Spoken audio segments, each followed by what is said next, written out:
Hey, good evening. Welcome, jerks. It's been a few days. Nice to be back.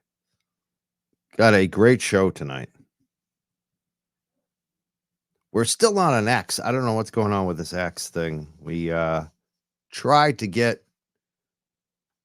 verified. I did the payment, the whole 9 yards, and it's still not letting me get on X.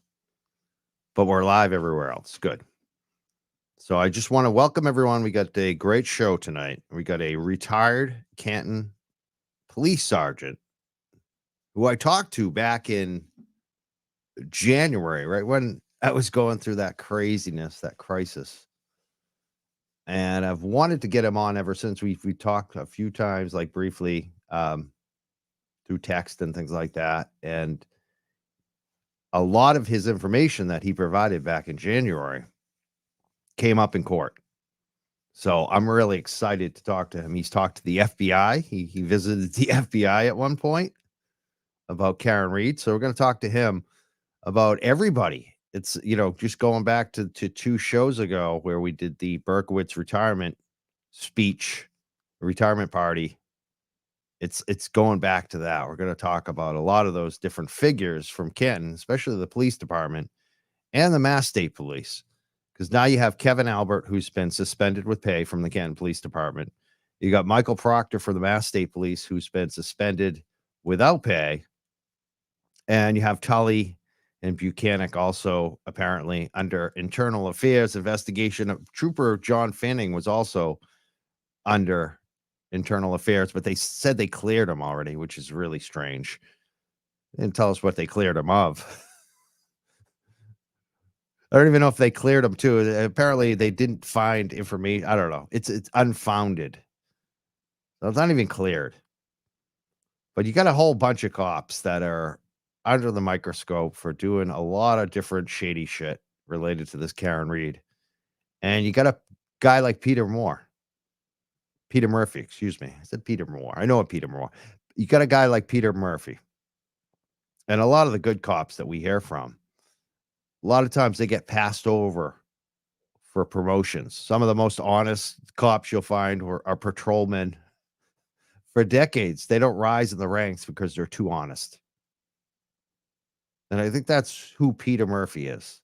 And I'm really excited to bring him up on the show. He's taken a lot of heat. He has.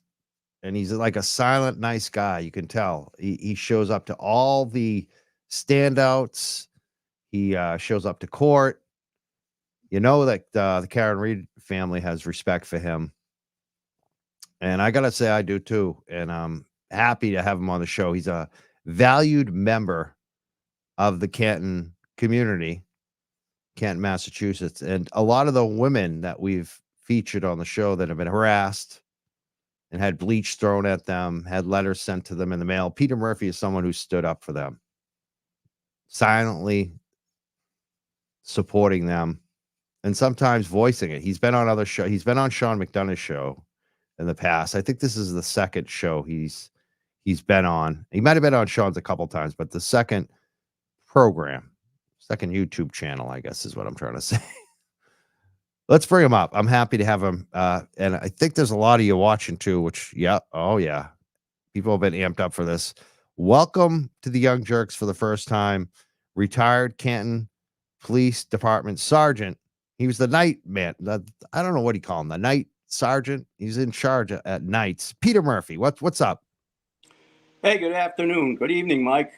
Pleasure to be on here with you. I watch your show as often as I possibly can. I think you do a great job. It's my pleasure to be on here with you tonight, and looking forward to the next 45 minutes or whatever time you want to keep me on here. And so you ran night. You were like the night. What do we call you? Night supervisor. Is that what it was? Yes. In other words, I was the night supervisor. Usually when you get promoted to sergeant, which I was in 1988, you usually immediately go to midnights on unless somebody else prefers that shift, which it does happen.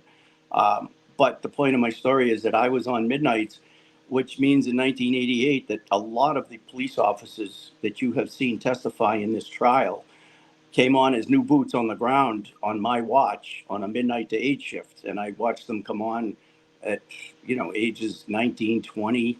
We had a Christmas party. I think there were a couple of them that couldn't even, drink adult beverages at the party because they weren't 21 yet. So most of the police department that you've seen testify came on under my watch as a midnight sergeant. My shift did change over time, and I became what they call a split shift, which means I'd work 4 to 12 shifts and then come back the next morning and work 2 day shifts. But in any event, I covered evenings, 4 to 12s or midnights, um, pretty much my entire career. And so, who were some of the police officers? Like Helena Rafferty? Yeah, it was Helena Rafferty, Ken Berkowitz, Mike Lank, Paul Gallagher, Paul D.G. and Petro, um, Kenny Drynan, who since retired. A lot of, you're going to mention names I'll reference when they're retired. Uh, Brian Wanless, he didn't work for me on midnights. He came on days under my watch. Glenn Pirro, he was a detective. Um, Trying to think of who else immediately would jump into my head that would. Ted Lehan. Um, he's now, I believe, the prosecutor up at Stoughton District Court. I may have left a few out, but as you could see, I could probably list most of the active police officers and many retirees that worked for me at some point. Now, we just covered the Ken Berkowitz retirement party again. I just reviewed it for the second time because there's a lot of new people that haven't seen it. Okay. A lot of what I get from it, watching it over and over again, Yeah. is it seems like he's kind of a fixer. Like that, he knows everybody, he knows who to call to fix things. Is that his personality? Is he kind of a guy who fixes things for him and his friends? I how I didn't have a lot to do with Kenny after he got off of midnight shifts, and then he and myself didn't overlap on many shifts. So to call him a fixer, um, I would say if a fixer means he went out to meet as many people as he could that he thought might benefit him down the road, then I guess you could call him a fixer. Yeah, what kind of guy was he when he was younger? Like, how did you feel about him? Like, what was his work ethic? Like, just tell us about him. He did his job. He had a good attendance record. He was, pretty aggressive as far as his patrol function goes. I felt I could rely on him. I worked with him on several details that were pretty important. As you probably remember, some years back, President Musharraf, I guess of Pakistan, he used to come to Canton routinely once a year to visit his son, who was at MIT, and it involved putting an extensive security detail in place around where his son resided in Canton, and it involved several other agencies, Secret Service, I believe FBI, maybe ATF. It was quite a deployment of personnel, and I worked with. I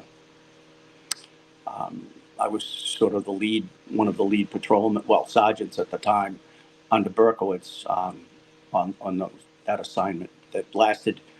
I don't know, must have lasted for the most part an entire weekend that he was in town, staying at his son's, going into Boston, coming back. It was, and we were told by the agents at the time that he was probably one of the highest profile targets considered walking the planet. So we were on high alert. And along the way, when I know that at one point you had reported a Canton police officer to some higher ups for something about, I think, steak tips or something like that, right?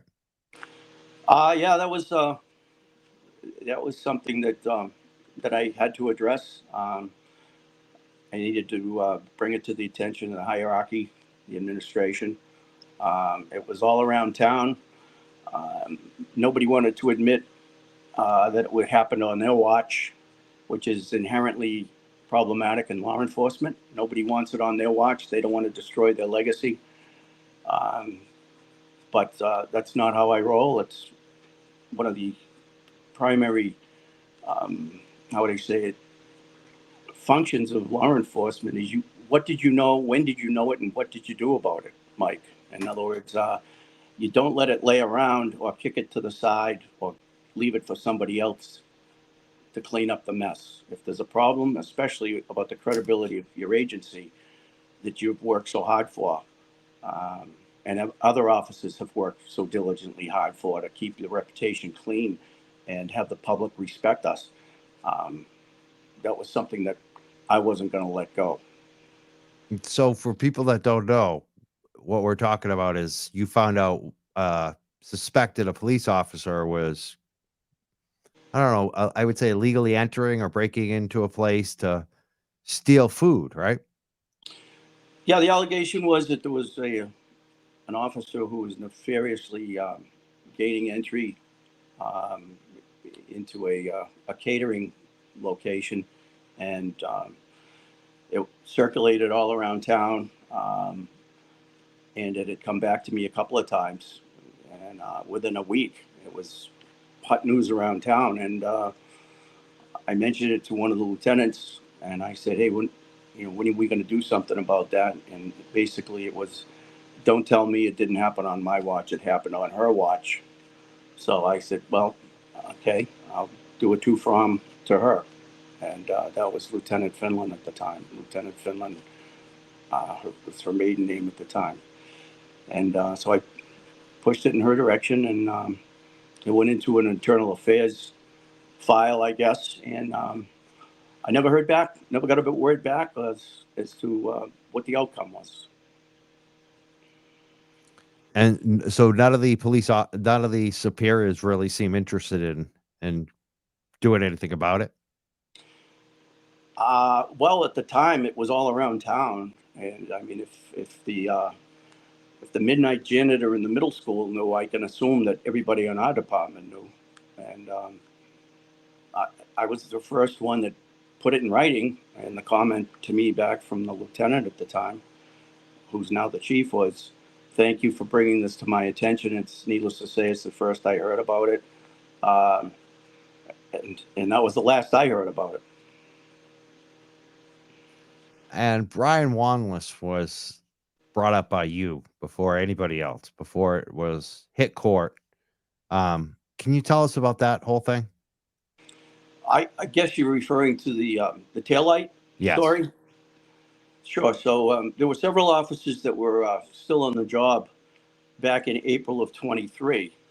Now, having been a police officer for most of my career lifetime, since I was 32, actually, um, I knew Brian very well. I considered him a friend, and there were several other police officers that I worked with closely, and we worked on some serious situations, and I felt comfortable that I could rely on them as doing a tremendous job.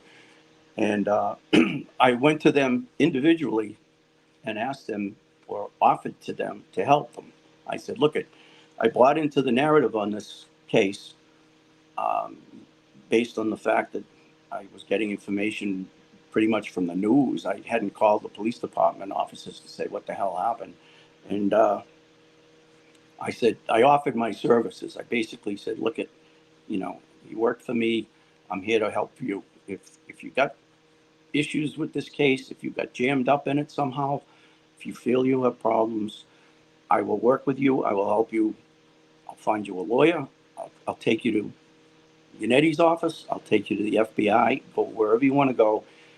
You're better off to get ahead of this than to have them come up behind you." And I offered that to them, and Brian was very honest and candid. And he said to me in his office, face to face, he said, "Murph, the only thing I did, I'm all set. The only thing I did was take the taillight out of the car for them because they didn't know how to do it."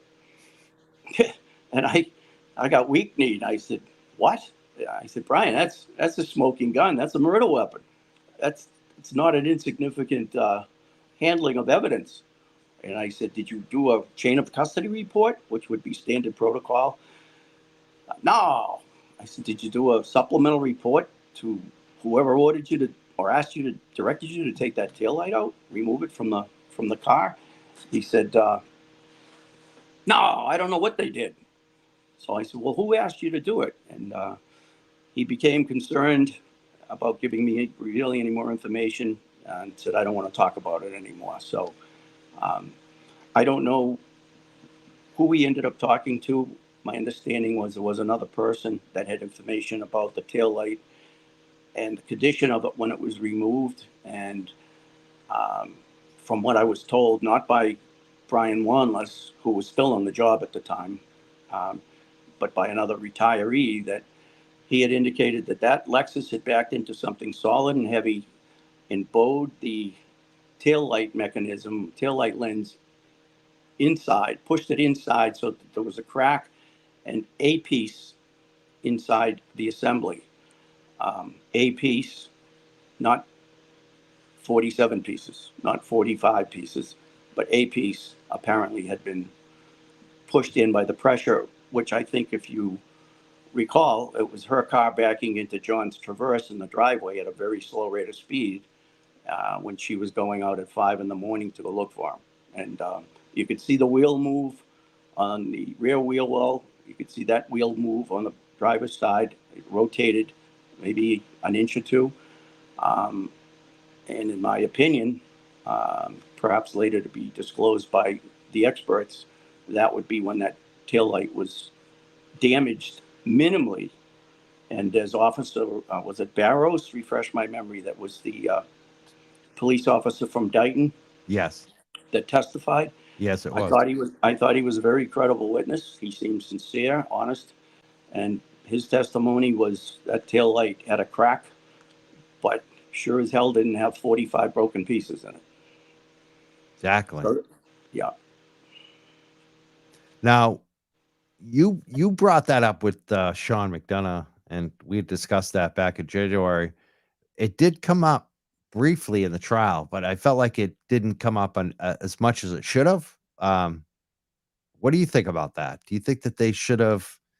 I mean, the Canton police, if my recollection is right on this, they were supposed to recuse themselves from the investigation, which they supposedly did. But now the cars in their Sallyport, and they're having their officers remove the taillight. That seems very strange, doesn't it? Do you think that should have been used more, or should be used more in the second trial than it was in the first? Well, I'm not going to dare get out on the limb and even begin to question the talent and expertise of the defense team that Karen's got, fortunately, working for her. And I know that's not what you're asking me to do. So I'm just basically saying No, that it's fine that I you don't. wouldn't I be mean, surprised at it's all. actually a wise thing not to go there. Yeah, no, I We'll wouldn't be have surprised. Attorney Bederow answer that one, maybe. He's in the Or green room Melanie for or people somebody. who wonder. Yeah. We're gonna bring Bederow up in a few minutes too. Oh, great. Yeah. Yeah, I met Mark when he came out to a couple of weeks ago with Melanie when he flew in that day, and great guy. And of course, I've watched his shows. But to answer your question, I think we're going to see some more information that the defense did not bring into this particular first run, and I wouldn't be surprised at all that the taillight is going to become more of a significant issue. Sean, when I related the information to him, what I just said to you about how my knowledge was gained, he did extensive work with a team, reconstructing, repiecing it, going over it, and I know he just did an amazing job, in my opinion. And I think a lot of his work is going to come back full circle and probably be used in evidence. And I wouldn't be surprised if he gets subpoenaed as a witness. Yeah, Sean did. I know Sean's taking a little heat for his show last night, and Yeah, I kind of agree on it, like the heat part, not on Sean, but I didn't like the guest, but Sean did phenomenal work on the taillight. Sean is just there's a funny account called the Taillight Whisperer. It's actually about Kevin, but it should be about Sean because he's the one who really made the taillight just so focused on it. He got me back into everything, like just the whole taillight. It just right, so right, true. right. And he and Plevin went around and around several times about about the tail light. How does Murphy know about the tail light? Who did he talk to? Yeah, what did you think about that when Kevin went after you? Which was he really went after you because I could tell that when you came into the picture with your tail light and wellness talk, Kevin flipped out, didn't he? He did. I don't know what provoked him to get so hostile. And then he basically called me a liar. He said, "There's no way Peter Murphy talked to Josh Levy." He said that's like Peter Murphy telling me he called Washington and spoke to Joe Biden. And Sean said, "Look, I know Peter. He said he talked to Josh Levy. He talked to Josh Levy." And I'm telling you right now, I talked to Josh Levy. So uh, let the record reflect, Mike. And what did Josh Levy have to say when you talked to him? Did he give you any indication of anything? Well, basically, when I called his office and I told probably one of his, subordinates what I was calling for, that subordinate obviously put me right in directly to his office, which I'm sure doesn't happen that often to that many callers. And I spoke directly to him, and we talked very openly, candidly, for probably 10 minutes. I gave him the gist of what I had to offer him, firsthand information, and as an eyewitness. And he said, "Okay, what I'm going to do is I'm going to have two agents affiliated with the case call you tomorrow morning at 9:01. Will you be available?" And I said, "Yes, sir, I will be." And at 9:01, my phone rang, and I got on a two-person call with two of his agents, and we talked for over an hour. And I stayed in touch with them over many, many, many months, and still have their numbers. And what did you tell them? What was the tone of the conversation with those two agents? Well, basically the gist of what I've just related as far as the taillight story. It was pretty much the taillight story that I could tell them, as firsthand information. And I told them that I would be available to speak with them, come in person, whatever they needed, and that to rely on me in that fashion if they wanted me to come in. Amazing. What do you think about? I keep jumping around, but there's so much I want to talk to you about, and I That's do all want to right. bring up Bederow. I'll try to keep up with you.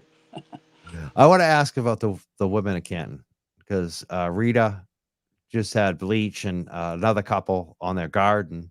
They just had these bleach balloons. You're in Canton, you know these people. What's the feeling? What do you think about that? Well, I saw the pictures. I have not personally driven by their properties. I know very, very well where their properties are. I know exactly. I did not drive by and firsthand observe. The picture told the story. I know there's been several news agencies, Mike, that have been out there um, in the last couple of days and have gone to both locations in the immediate Cedar Crest area, and also one other location where a third victim's house is. And I have to plead ignorance. I have not seen the news clippings or the interviews um, with Rita and the other two victims, but I know that the news was at their location, at their house, at their residence. And I heard the other day on one of the blogs that there was an allegation that Rita was being accused of staging that incident, which I find uh, pretty difficult to believe. And I certainly don't think the other two victims staged the incident. Um, I'll leave it at that. Yeah, they always say that. They always say that it's one of the selectmen, J.R. McCourt, showed up to the Sweeney's house, one of the people that had the bleach thrown at their lawn, garden. Yes, he did. I was kind of happy to see that, but I feel like he still hasn't done enough. What do you think about the select board and kind of how they're handling things, the controversy, the ongoing controversy here? I think they've shirked their responsibilities. I put a letter in the Canton Citizen a couple of months ago, and one of the items that I included in the narrative was that I'll paraphrase it. It basically says that it's a Canton document. It basically says the select board are the elected officials in charge of the Canton, or in charge of public safety in all departments, as well as appointing department heads. And they are responsible for the oversight of these departments. I don't see how they did not get involved sometime after the morning on the 29th at 6:06 a.m. I'm sure they got a call from somebody. It should have been the chief, relating the fact of what had happened overnight and what they were dealing with at that crime scene. That is certainly something, in my opinion, had I been working, I would have made the immediate call to the select chairman or whoever was designated as on call that weekend and said, here's what we got going on. Whether they would have responded to the scene or asked the chief to meet at the station for a briefing, I think they were very remiss in their response. And I think they used the fact that the case was under investigation to avoid, going in some positive direction. I had indicated, in my opinion, that it was their responsibility to immediately look at that case and follow it up within 24, 72 hours. And I don't see how they did not put several of the police officers and even command staff on some sort of administrative leave pending a total investigation on the lack of following standard operating procedures and protocols and police work 101. They just backed away from it, hands off, and they've been there since. I've gone to many of the select board meetings, and I've had information with me that I was going to get up and speak about, and I said, no, I'll just watch. I'll just watch. And the old story, what did you know? When did you know it? And what'd you do about it? Has been playing out since the 29th on the 22nd. So to answer your question, they had a change of personnel, as you know. Tom Theodore is no longer on the board. Trish Boyden, who I supported, did get in. There'll be some changes next year, or should be some changes, I hope. And I believe they need a whole new, I think they've been there, John Conley's been there 40 years plus or something. I think they need new blood. I think they need a new regime. I think, I mean, here's a perfect example, Mike, if you bear with me. A couple of weeks ago, there was a serious incident in the center of town where a Secret Service agent actually called me off duty and said, hey, I think there's going to be a problem here in the center. And I said, well, let me know. And called me back and he said, yeah, there's a problem. He said, Aiden was just assaulted by two different individuals and right in the center of town, right in front of D&E Sub and CF McCarthy's. And I said, well, that's not good. And then it took 17 or 21 minutes for the police cruisers to respond in the middle of a Sunday afternoon, I believe, for a serious incident. It could have escalated. And never heard anything from the select board, like some sort of an internal review or, what happened, or the select board has looked into this and they're looking at reasons why it took 21 minutes on a 911 call to get emergency response vehicles to a scene in the center of town, which is a centrally located hub in the center of Canton. Again, that speaks volumes to these people are supposed to be overseeing their department is a major, major issue of concern. And 17 or 21 minute response apparently doesn't come across their radar screen and be a problem. Yeah. It seems selective too, doesn't it? Doesn't it seem like suspicious that like all those other times they showed up right away at the center of town when was to protect Chris Albert, basically. Yeah, But when the Canton Aiden needs 9 them, they're certainly not drew. there. The Canton 9 drew an immediate response. Right. I have a friend who was actually a retired police officer who was going through the center of town, and they indicated when the cruisers came flying from all directions, to address the Canton Nine, who were peacefully either seated or standing at the corner at Bolivar Street. That person that related the story told me, said, you would have thought there was, a plane crash or a bank robbery going on. Cruisers, blue lights, tires screeching. I guess we call that selective enforcement. What would your advice be to the select board about Helena Rafferty, her contract? I guess they just renewed it for a year. What would you be telling them to do? Well, I guess the ship has sailed. As you indicated, they have renewed the contract. So apparently they acted, independently. I don't know whether I would have put a special committee together to look at everything that's happened since 6:06 a.m. on the morning of the 29th, 2022. That should have happened back then. And they've just kicked the can down the road for 2.5 years and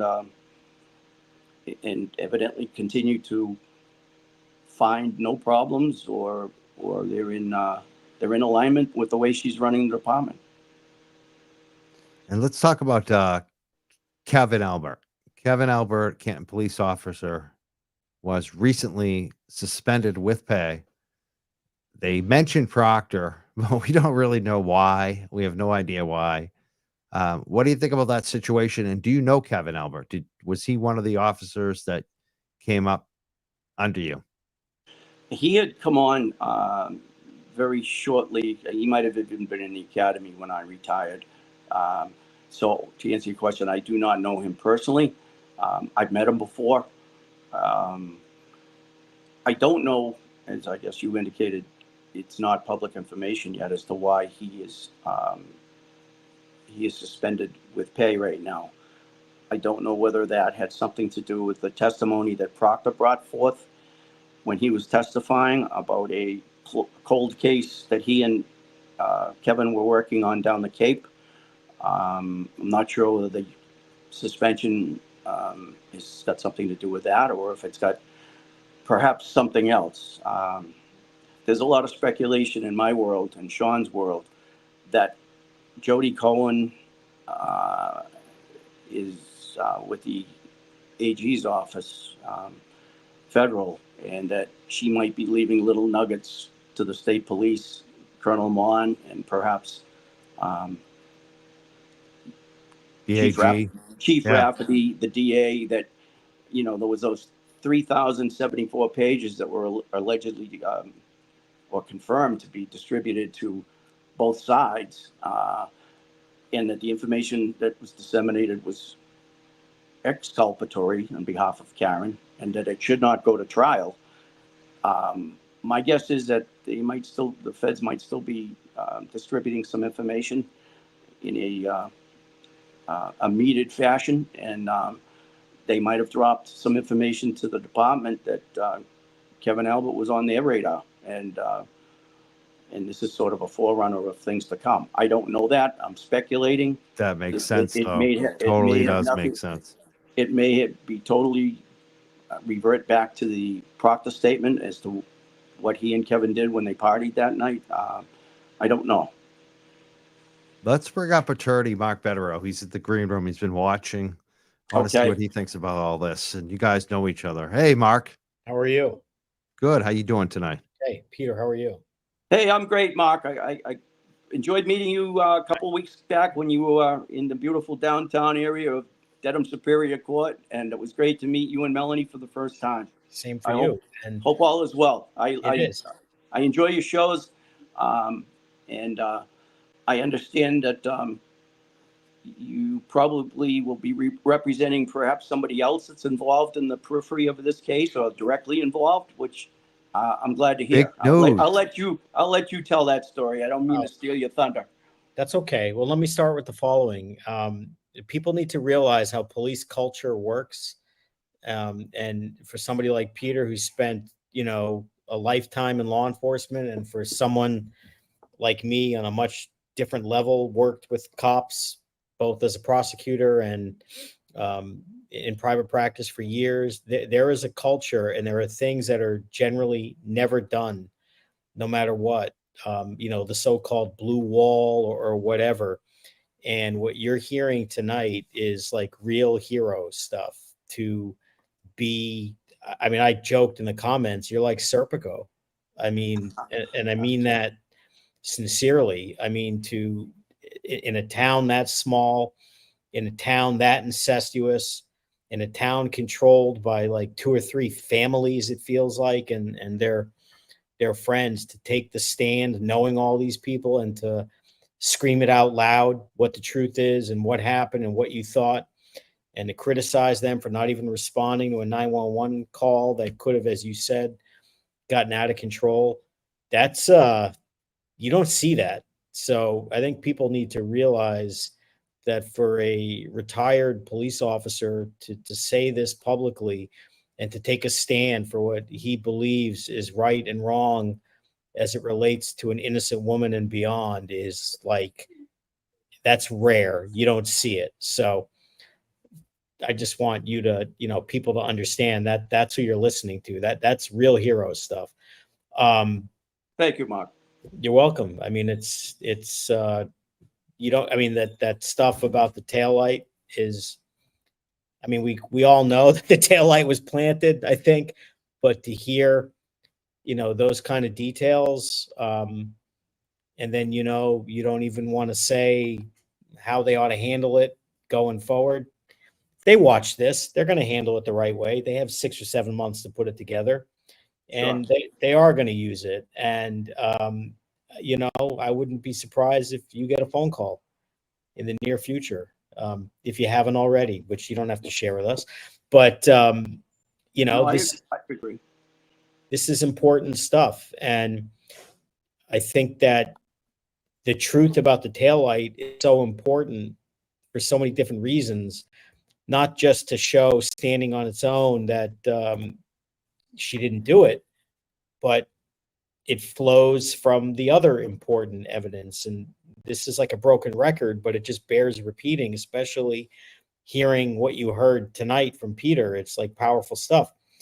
If you start with the fact that the science doesn't support a car accident, then that means the taillight could not have shattered on Brian Albert's lawn and been found in 45 pieces day after day after day, which begs the next question. If it didn't get there naturally, how did it get there? And there's only one answer: unnaturally. And if the answer is, well, logistically, how did that happen? You just heard how it happened. It happened in the Sallyport. They broke it. They did it. And from the Dighton police officer, it wasn't broken. This is not rocket science. And No, it isn't. and you also even heard from one witness, was it Gallagher, who kind of alluded to this anyway, to some extent, right? Where he said they broke the taillight in the Sallyport. So then how the hell did it end up on Brian Albert's lawn, where it happens to be found day after day after day by a trooper who is corrupt and about to be fired, and another one who's under investigation, and a former chief who you spoke about, who, wears thick glasses but sees pieces of taillight that the elite CERT team couldn't find. So it all goes hand in hand. So you are going to see this if there is a retrial. And this is all amazing stuff. And what you said tonight is just remarkable. Well, thank you for the vote of confidence. We ain't got no quit. None of us do. You guys flew up, obviously, because you're in it to win it. I drove, but yeah, it's all right. And I just pray that, I mean, my opinion is, and it's only an opinion, is that the feds have everything. There isn't anything they're lacking for. They're accumulating more and more evidence every day, more and more testimony, wiretaps, confidential informants, Mark. I think they have anything and everything that they could possibly need to put Karen, exonerate Karen, and then go after third-party culprits. I have a suspicion that there are other people that they're looking at and trying to button up. As you know, they have about, you tell me, you're probably more familiar, 98.9% success rate on people that they criminally charge, as far as an indictment, as far as getting a guilty. So they dot their I's and cross their T's. They don't rush. And, you know, the Birchmore case has recently gone into a homicide status from a suicide. Some of the same players that investigated the Birchmore case investigated and were on scene at the Canton case at 0630 hours and sometime later. And I wouldn't be surprised that the phone records show that a lot of the players that we've seen testify, Mark, got phone calls and conversations long before the 911 call at 6, shortly after 6. Yeah. Well, I don't know if it's 98.9, but it's close to it. And of course, the big difference between the feds and the local police is the feds don't make street arrests. They're not local law enforcement. Their job is not literally to protect the streets on a day-to-day basis. They do investigations, which take forever. They move slow as molasses. And that's why their success rate is so high. They're not reacting to what's happening on the street. That's what local law enforcement does to protect the public in real time, if necessary. So they build cases with an idea towards getting convictions, whether that be by extracting guilty pleas in cooperation, or if somebody wants a trial, they generally have very strong, airtight cases. Not perfect, but in cases like this, if they're talking about corrupt state police troopers, whether it's Canton police officers, whether it's prosecutors or others, they're not going to file those charges unless they think it's open and shut. They're just Right. not that they're not going to try a case because it's interesting or because, it's the right thing to do. They're going to try it to win it and get a conviction, and also to extract information and get bigger targets. So Right. I don't know where this is going or what they're going to do, but and you don't know what goes on behind the curtain, what they've already done, what they might do in the future. But you could expect them to start with the little people who may have know what happened in the house, which can lead to big people, which can lead to police officers. Who knows? Right. The only thing that I find fascinating about this whole process is they all testified in a way just a couple of months ago or less that there's no way any of them were cooperating at that point, because they all would have, the way the feds would see the truth, they all would have committed perjury at trial. Every one of them basically said, they did the Sergeant Schultz. I don't know anything. I know nothing. Right. Literally up and down, however many there were. And so now the world has changed for Proctor. He's disgraced. He's going to get fired, all of that. And he could still try to cooperate. But if he does, whatever deal he gets is going to be immeasurably worse than it would have been 2 months ago if he had done what he should have done, which is tell the feds the truth before he perjured himself in state court, and before he admitted all of these things and then tried to justify it about, I was upset, traumatized by, this horrible murder case. I investigate murder cases, and, for all intents and purposes, a hit and run in the worst case scenario. I don't believe it was a hit and run, but in the worst case scenario, this is the case that he told you is the one that drove him nuts and drove him emotionally to the point of emotional instability that required him to go crazy on his phone. Nobody believes that. And the feds will know if he's done this on other cases. And does anybody seriously believe he hasn't? I don't know the answer to that, but does anybody believe that if he had sent these messages on the other case that it wouldn't have gone to the same text groups, meaning his buddies? Of course it would have. His sister? Of course it would have. But more importantly, the Buchanans and those guys? Of course it would have. So is that why they're in trouble? I don't know. Why is Tully in trouble? I don't know. Is it failure to supervise or is something worse? I don't know, but it's not good.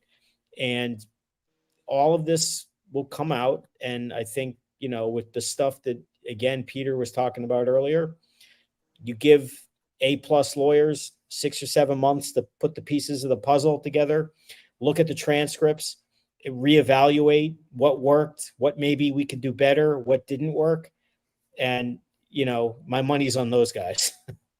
It is. Let's hope so. For sure. I loved you brought up real hero shit. That's a new quote from Mark tonight. Well, Describing Peter, real hero shit. Peter does real hero shit, and I'm a grifting shit lawyer. I'm a You're awful hard on talk show yourself. host. You're unnecessarily hard Oh on no, yourself. I'm mocking some of the wackadoos who Yeah. are very, very triggered. You just got to embrace it. You're a tax. What are you? You're a tax. No, real estate attorney. I'm a real estate lawyer. I've been a moron. I've been dumber than any 10 drunks in a bar, whatever the hell that means. The one who called me a grifting shit lawyer actually used the word grift in 2 straight sentences, which I mean, it's like the word of the year is grift. It's amazing. So this is like real batshit crazy times and stuff. I mean, the pizza shop is now relying on donations. I mean, who's grifting? It's so funny. Like, and they got after me about being the dog walker. Now people have reversed that and said I'm the most famous dog walker in Massachusetts. You know what? They're just helping your business, and that's great. And that's kind of my point is these miserable, and they're miserable people. I mean, let's cut down to the core. Primarily, they're miserable keyboard warriors who live their troll lives hiding behind a monitor, and that's where they get their excitement in life. And they know nothing about the real world. They can't fathom why, you know, a lawyer who, for example, who practices criminal law for a living and is from that area might find a Karen Reed type case interesting when a friend, also a lawyer from the area, says, "Have you been following this?" Well, a little bit. Pay more attention. This is crazy. And you learn more and more, and then you see the corruption. Now, said lawyer may also be a former prosecutor. So, you know, used to be one of the good guys. Okay, why would that not be interesting? And then has an opinion about how the criminal procedure works and how the trial is going and analyze it. Is that grifting or is that kind of common sense? And kind of public service, actually. And then you're actually. And let me tell you something to you wackadoos listening, watching, grifting, trolling. I have collected exactly $0 and 0 cents in talking to Mike and other shows, and I've never asked for a cent. I don't care. I don't want it. I don't need it. This is what I do for a living. I'm happy to talk about it, happy to educate non-lawyers about it, happy to listen to what they think. And it turns out that some people actually think you know what you're talking about and are interested in your services. That's called how like normal business works in the real world. So these so-called grifters or call that grifting, get away from your keyboard, go out, do something productive, and most importantly, just get a life. Yep, well said. Very well said. We get some comments coming in about the Sallyport. Everyone wants to talk about the Sallyport video. Both they want to know what Peter thinks about it, but they also they had a question, was it motion activated? Was it really motion activated? Is that directed at me, Mike? Yes. I recall I went through that Sallyport many times. I don't know if it's been upgraded since I was working shifts there. I mean, it seemed to be working pretty well when people were walking around and walking towards the rear tail light. And when the video was mirrored, I didn't see that there was any problem with trailing officers, personnel, of which there were many in a crime scene, walking around that car, you know, like they were looking for Easter eggs or something. I don't know. It just, I can't speak to whether or not the system is motion activated totally, or whether it impacted what was captured on video. It seems to me, again, that the defense and the feds have a better, closer look at what's going to happen out of that. See, here's the thing about the video, though, whether it's, motion activated or not. And if it is, that's unfortunate just because you may not know everything that's happening. But on the other hand, if it's motion activating and somebody's diddling the taillight, it ought to be motion activated if it's picked up. So Right. whatever is bad ought to be depicted, but none of that will ever explain how this district attorney's office and this supervising sergeant, who is now under internal affairs investigation himself for other stuff, perhaps, testified under oath with the full intent to mislead the jury as to what was depicted in a video that clearly was false. And I mean, that's just, there's no way it was accurate. And when it turns out that by showing the mirror image, normally you might say, who cares? You shouldn't do it, but it shows a lack of common sense, a lack of professionalism, a lack of a number of things. But when you factor it in this case that, well, wait a minute, now I'm looking at the wrong taillight, and I'm not seeing the taillight that a corrupt, soon to be terminated state trooper said was basically blown out, who never took a picture, which is just disgraceful. He ordered a tow truck, but never took a picture. Yet a Dighton cop who said it doesn't match what this guy says. We know what Peter said happened in the Sallyport. We know what Gallagher said happened in the Sallyport. And it just so turns out that by this mirror image, I can't see the right taillight. That's disturbing. And then it turns out that Proctor is in the video standing by the correct taillight, and you can't see what he's doing. And then you factor in when Buchanan testified about the improper video, but testified as if it was proper, as he's kind of leaning on the rail, real confident, real arrogant, telling you what's happening. He was very confident about identifying the people. But when a skilled cross-examiner like Alan Jackson figured out that this is not the right video, and by the way, he's figuring out in real time, he had no chance to actually prepare the cross, which would have been 1,000 times worse, right? I mean, if he really knew what he was dealing with. But when he did expose it, what happens with Buchanan? He goes into class, and Peter will tell you this, not that he would do this, but a lot of police officers go into amnesia mode. I don't know. I don't remember. I don't know. And all of a sudden, everybody that he was identifying on the video, he got all kind of forgetful. Exactly. And that's one word for it. Yep. Perjury is another. Just the video itself, a person in the room with me watching that live for the first time said, "What the hell's going on with the video? 2 or 3 people just vaporized. One walked in front of the car and they never made it to the door. They just disappeared off the screen. What the hell's going on with that?"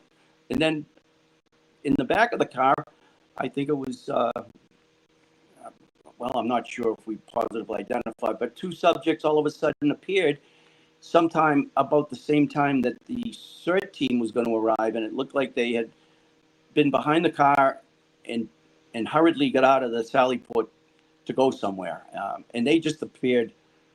There was no 10-foot walk from the door to the point where they disappeared and went out through the open garage door. And it just, as I said, an untrained observer picked up on that and said, "How did that happen?" It makes no sense. And, another advantage for the defense, they have 6 months to figure this out. Mm-hmm. And I would expect that they're going to be sending some nasty discovery demands to the DA, demanding the real video, explanations about what happened to the old ones, subpoenas, this and that. And, you may have pretrial issues in the next several months where they, make a motion to the court about how this could have happened and whether somebody was either, knowingly presenting false evidence, whether a witness was knowingly lying. And this can go all the way back to the Canton police, who turned over the video in the middle of trial. Mhm. You know, and you know, you had a judge in this case was complaining about the defense not giving notice about a doctor that they learned about 2 days before she testified, but nobody cares about a Sallyport video that purportedly shows Karen Reed's car in its actual condition after the crime. It turns out it's a fake video or not an accurate video and doesn't get disclosed. Right. Not good. We get a court question that came in. They want to ask Mark, why are they allowed to include charges and counts for the jury to deliberate when they are not argued during trial? Well, they get lesser included offenses if one party asks for them and there's a reasonable view of the evidence that a jury could find that the evidence supports that. Whether lawyers want to argue it, it's up to them. It's just a stylistic thing, but I mean, the lesser included, they weren't inappropriate per se. I mean, it doesn't bother me, although I don't think the DA really argued about them. That's normal. It's a question from Lindsay Tyler. She says the state police lab lady that put the light back together did confirm that 3 pieces found did not even match Karen Reed's taillight. Correct? Question mark. Did I hear that wrong? You know, I saw something online which is like major disclaimer asterisk. I didn't study it. I can't vouch for the accuracy. I'm not saying it's inaccurate, but somebody put something together, like a trial watcher or an online sleuth who really has the time to go back and like take notes and do this. And they took the testimony of the reconstructed taillight and kind of cross-referenced it with the ridiculous testimony of Buchanan and Proctor, who just kept going back and finding more taillight pieces because it just magically, you know, again, the hand of God, it came up and they found it. And then they created a picture of the reconstructed taillight and matched the pieces. And according to this online presentation, all of the pieces found by Buchanan went together in a section of the taillight. All of the pieces found by Proctor went together in a different section. No mixing and matching. They, according to this, they each just happened to find exact pieces to a different section. And I mean, the odds of that, I'm not a statistics expert, but I would suggest the odds of that, if you believe this nonsense that they found piece after piece over the course of 2 weeks, that they would magically find their own pieces, if you will. What are the odds of that? Pretty damn low, I'd say. Pretty low. Yeah. Now, if that, I don't know if that's accurate, but that, I mean, you've seen it online, and I don't doubt it because these people spend a lot of time cross-referencing, but that's troubling if it's true. And if that's true and the defense can confirm that, that's something else I think you would definitely see them use at a trial, because that is devastatingly, to me, evidence of corruption and planning evidence. That's just statistically not possible. Now, the taillight stuff, Mark, we talked about it earlier before we had you on the show, but I think you were watching this Wanless stuff and the fact that the Canton police like recused themselves and then they're removing taillight. Do you think that should, like, do you think they'll spend more time on that in the second, if there is a second trial, the defense? I mean, I think they'll point it out. I mean, it's not what I would call like the most legally significant thing that the Canton police were supposed to be recused, and yet here they are. It's certainly worth mentioning. It's worth pointing out. It's worth noting that as part of the whole defense theory that this thing is rotten to its core, right? I mean, everything about this investigation just stinks to high hell. Started with the Canton police, you know, it metastasized to the state police, and then it metastasized to the Norfolk DA's office. It's just this, you know, disgusting investigation from beginning to end. Yeah, I think they'll point it out, but I don't know that the fact that the Canton police were in the Sallyport a day after they shouldn't have been, standing alone, is that big a deal. I mean, the bigger deal is they broke the taillight in the Sallyport, and the Dighton cop said that wasn't the case, and Proctor never took the time to photograph it. This guy's a trained investigator. I mean, I go back to this all the time. This Right. guy's telling you what a genius, great investigation I did. And I ordered a tow truck before I ever met Karen Reed, before I ever saw the car. But I'm so brilliant, I never took a picture of it. And that's not stupid. That's corrupt. He didn't take a picture of it because it didn't look like what he said. Didn't fit the narrative. That's right. Yeah. He already knew what he was going to do. He That's wasn't right. investigating. Investigation was over. Listen, and it goes right back to the text messages. You know, That's a good point. she better not get off. Don't worry about the homeowner. He's a Boston cop. Nothing's going to happen to him. And eventually, you know, I just wish this awful woman would kill herself and make this go away. Which I thought actually might have warranted more discussion and summation. The whole, like, I wish she would kill herself. Because that's actually, you heard a lot of talk from the DA about consciousness of guilt. I would flip that on its head. That's Proctor's consciousness of guilt. It is. That's him saying, my God, what did I do here? And if she would just knock herself off, this would be a nice, you know, hit and run, guilty parties deceased. Nobody cares. Nothing to see. Yeah. If I was Alan Jackson, you know, at him, I don't know if you'd get him on the stand again, but it's like, that's like gangster talk. That's what you'd be saying. Like, isn't that like what gangsters would say about people who are snitching on them? Yeah. But I think when he said that, you know, I wish she would just kill herself, I don't even think he meant it in the sense of his hatred for her and his nastiness. Yeah, his problems go away, though. Like, woe is me. I'm a miserable, corrupt cop. I can't believe what I did. He probably wasn't born this way, okay? He got in over his head. He agreed to do this, and he regrets that he did it, but he's too far down the rabbit hole. There's no turning back, right? So if she were to kill herself, what happens? It just Problem's gone. It's buried. That's right. So no trial. That's what I think the suicide means to me. It's just lamenting, woe is me. She's the root of all my problems. This is the only way I can get out of this. If she just, please happen. Yeah. Please have this happen. Yeah. Yeah.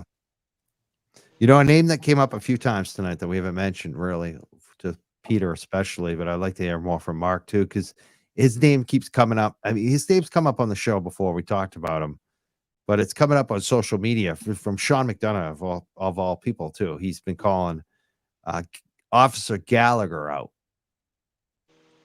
And people actually have been talking about him in the chat too tonight. What do you think about Officer Gallagher, and what do you know about him, Peter?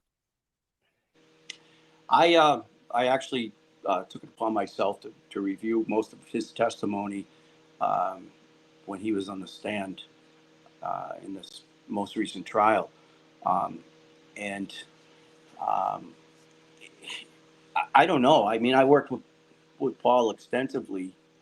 He was a detective. He was in narcotics division. He appeared to be squared away. I knew his family, and I don't know. I watched his testimony today, and I was really disappointed in his mannerisms, his arrogance. He's not the Paul Gallagher that I worked with for many, many years. And I don't know. It was like, you know, when Jackson was asking him questions about his lack of investigative skill set. Did you do this? Did you do that? Solo cups weren't sanitized. Who'd you get the solo cups from? Where'd you get them? You know, there was other information that was glaringly out of order as far as the way protocols should have been done. It brings me to another quick question.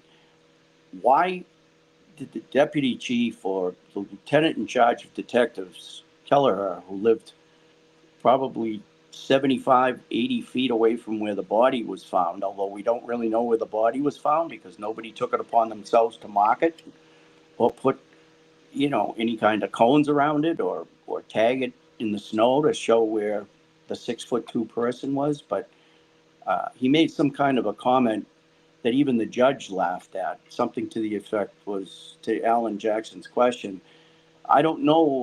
6'2". Would you believe he was 6'2"?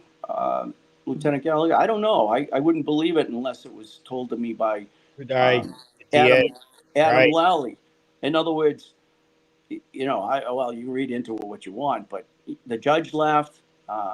It was problematic. There were a lot of things, the way his mannerisms were and his arrogance, that I found problematic. Well, he also said they broke the taillight in the Sallyport.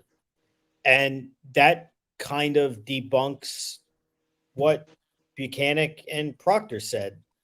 I mean, how did they find all the taillight on the yard when Gallagher, whether it was unwittingly or he's just not bright or whatever, said they were taking it off or doing something with it and they destroyed it in the Sallyport. So, yeah. And so he's a mess. And then, you're talking, they didn't even mark the body. They didn't do anything. No shoe, no hat, no fragments of taillight in 2 inches of snow. They had a dead body on the lawn who they knew was a Boston police officer on the lawn of another Boston police officer. And the testimony was, because some of the testimony is just, you'll never forget. It's just seared into your brain. Yep. And I'm sure for any legitimate police officer, this would have been stuck in your mind too, about getting a crime scene and making a crime scene. And once you get past the whole Canton, well, we're not capable, we can't do it.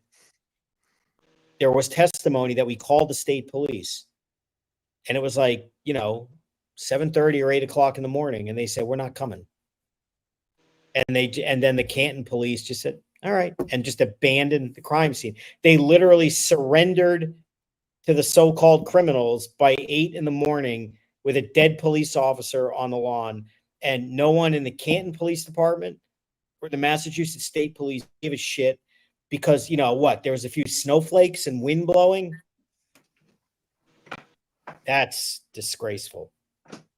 Well, the issue too, I watched it, Mark. What was very, very concerning was Alan Jackson said, did you go in the house? Did you ask to search the house? Did you do a protective sweep to see if there were any other victims? I mean, that could have been a gangland slaying. You don't know if there were more bodies laying around the backyard, front yard. You don't even know if there were people inside the house that were needing medical attention. And Gallagher's comment was, we didn't have probable cause. Yep. And then Jackson said, well, did you consider getting, doing an affidavit to the judge and applying for a warrant? No. No, why would we? Yeah. Oh, okay. How about you knock on the door and say, is everyone okay? Is it okay if we come in, and just seek consent? Just Absolutely. To say, make sure everyone's fine. I thought, one of the most devastating crosses I thought that Jackson did in the whole trial was when he was asking about Tully, about assessing the scene. Okay. Mm-hmm. And, he had information that they knew John O'Keefe was with all of the people inside the house at the bar. They knew he was coming to the house. They knew that was the plan. And then they see him lying on the lawn in 18-degree weather with no coat, one shoe, a cocktail glass. And, Tully's answer was, no. A lot of people don't wear coats. I mean, I wear shorts year round, so it wasn't suspicious. Yeah, Captain Hotto. No need to knock on the door and see, and even just say, hey, did he come in? Did he take his shoe off? Do you know what? I mean, never mind suspecting them of a crime, but did you see anything? How about you just look at them as witnesses and say, do you know anything? This is like a brother officer dead on the lawn. Well, you spoke to nothing. You mentioned nothing. You mentioned the there's word a good witnesses. comment here too about Proctor got a warrant, as we talked about, for the car and the phone before the taillight was found. But nothing for Albert House. When we heard the testimony of the trial from Proctor and Buchanan, how they just went down there and basically said, give me the phone and we're taking the car. without warrants and without anything. I remember in live time saying, what in the hell is going on here? Now, in all fairness, I am not up to date and familiar with, a year and a half before the trial of what kind of pre-trial proceedings happened, motions to suppress, whether they were made or not, because those are real issues. I mean, you can't, as a police officer, just say, give me your phone without cause. And then you can't just look through it without a warrant. Same with a car. And the thing that really struck me again is the whole ordering the tow truck before they even got down there. I mean, that just proved the whole defense point that this was a tunnel vision. She's going. We don't even need to know anything. She's going. Right. No, we don't even need to look and see. We don't need to take a picture. We don't need to do anything. We don't need to secure the crime scene. I mean, Yeah, the there's a witnesses good in the comment house. too. They Today want I to was know. watching. Go ahead. Excuse me, Mike. I was watching. As I said, the replay of the testimony by Lieutenant Gallagher, and it came up that the witnesses were not separated. They all could hear each other inside the living room at the house. Gallagher stated he didn't know when he went in the house at 9:00 when I believe Jen McCabe called Lank back because she suddenly had a recollection and memory that the epiphany, right? The epiphany, right? And then the witnesses were all interviewed together collectively, but Gallagher couldn't remember who the 5 or 6 people were that were still present in the home at 9:00 in the morning. You got to be kidding me! It's a murder scene of a Boston police officer, and you're not going to remember who's watching cartoons on the couch? Really? It was bad. It's sad. I mean, it's sad. It's sad. It is. It is, and it's terribly upsetting too. I'm sure the many large percentage of law enforcement officers and attorneys that are out there looking at. What do you make, Peter? Because again, as a cop, and I mean, you've probably experienced horrible police officer deaths and all of that, or even if they're from different departments, even if they're across the country. I know this courtroom was not a great courtroom because there was about 8 seats maximum on each side. But what do you make about the fact that, as far as I could tell, there was never anyone from the Boston Police Department in court to support John O'Keefe? I wrestle with that dilemma every single minute that I'm conscious and alert of every day. I have no idea. I mean, Carl Dougal was the only Boston police officer who was in attendance on a routine basis and sat on the prosecution side. My understanding is he actually bumped Karen in the hallway aggressively and was thrown out of the courtroom till further notice. He supposedly kept his car in her garage. I believe he was alleged to have been Officer John O'Keefe's partner. And yet, as you said, nobody from the Boston police attended on a daily basis to see what was going on at the trial, just to show that one of theirs had been, killed, murdered. I still can't figure that out as you and I having this conversation right now, Mark. Maybe you have an answer.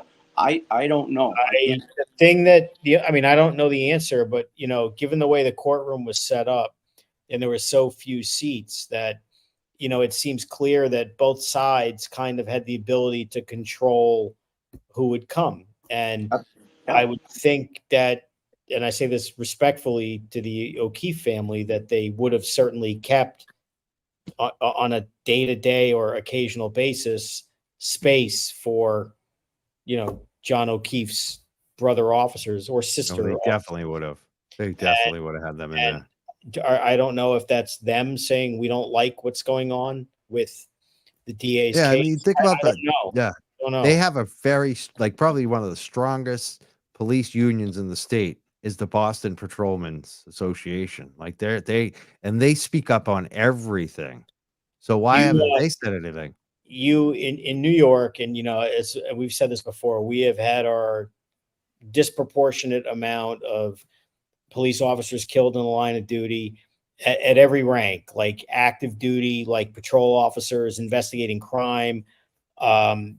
traffic cops, transit workers, other like government unions. And any time that one of these horrible, horrible things happens and somebody gets arrested, it starts at the arraignment and it doesn't end until there's a sentencing, if there is a sentencing, every single day, in uniform too.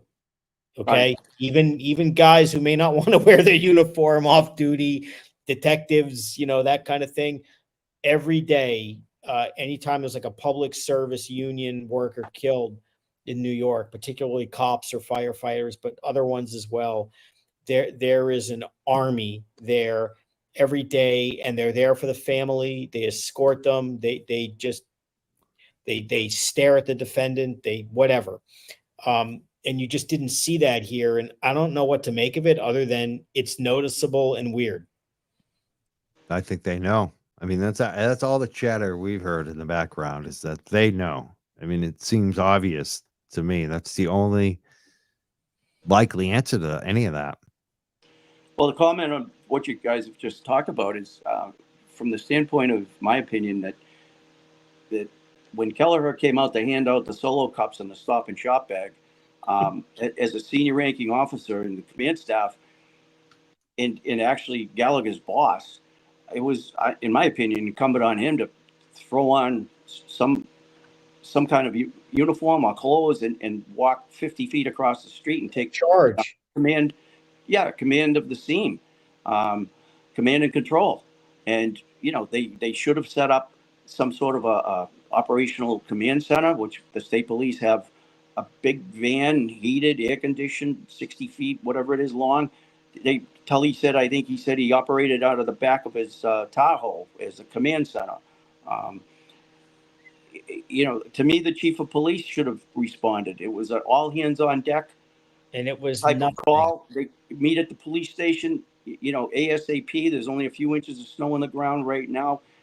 Bring your toothbrush. You might get stuck here overnight. Right. It's beyond I understanding. can't fathom that officer down, okay, and we're using the elements as some kind of excuse to not be able to do anything, okay?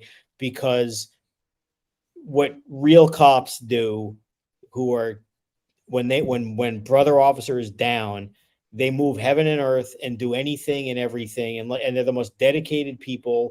And like you said, you bring your toothbrush, you bring fresh clothes, you pack a bag, whatever. What do we do? How do we do it? And here you have a guy across the street who's a pretty high-ranking guy. Who? What does he do? He hands them cups and then just shuts the door and goes back to bed. Exactly. That's crazy. Crazy. Can't fathom it. Third generation Canton police too. Yep. And then, as you said earlier, Mark, the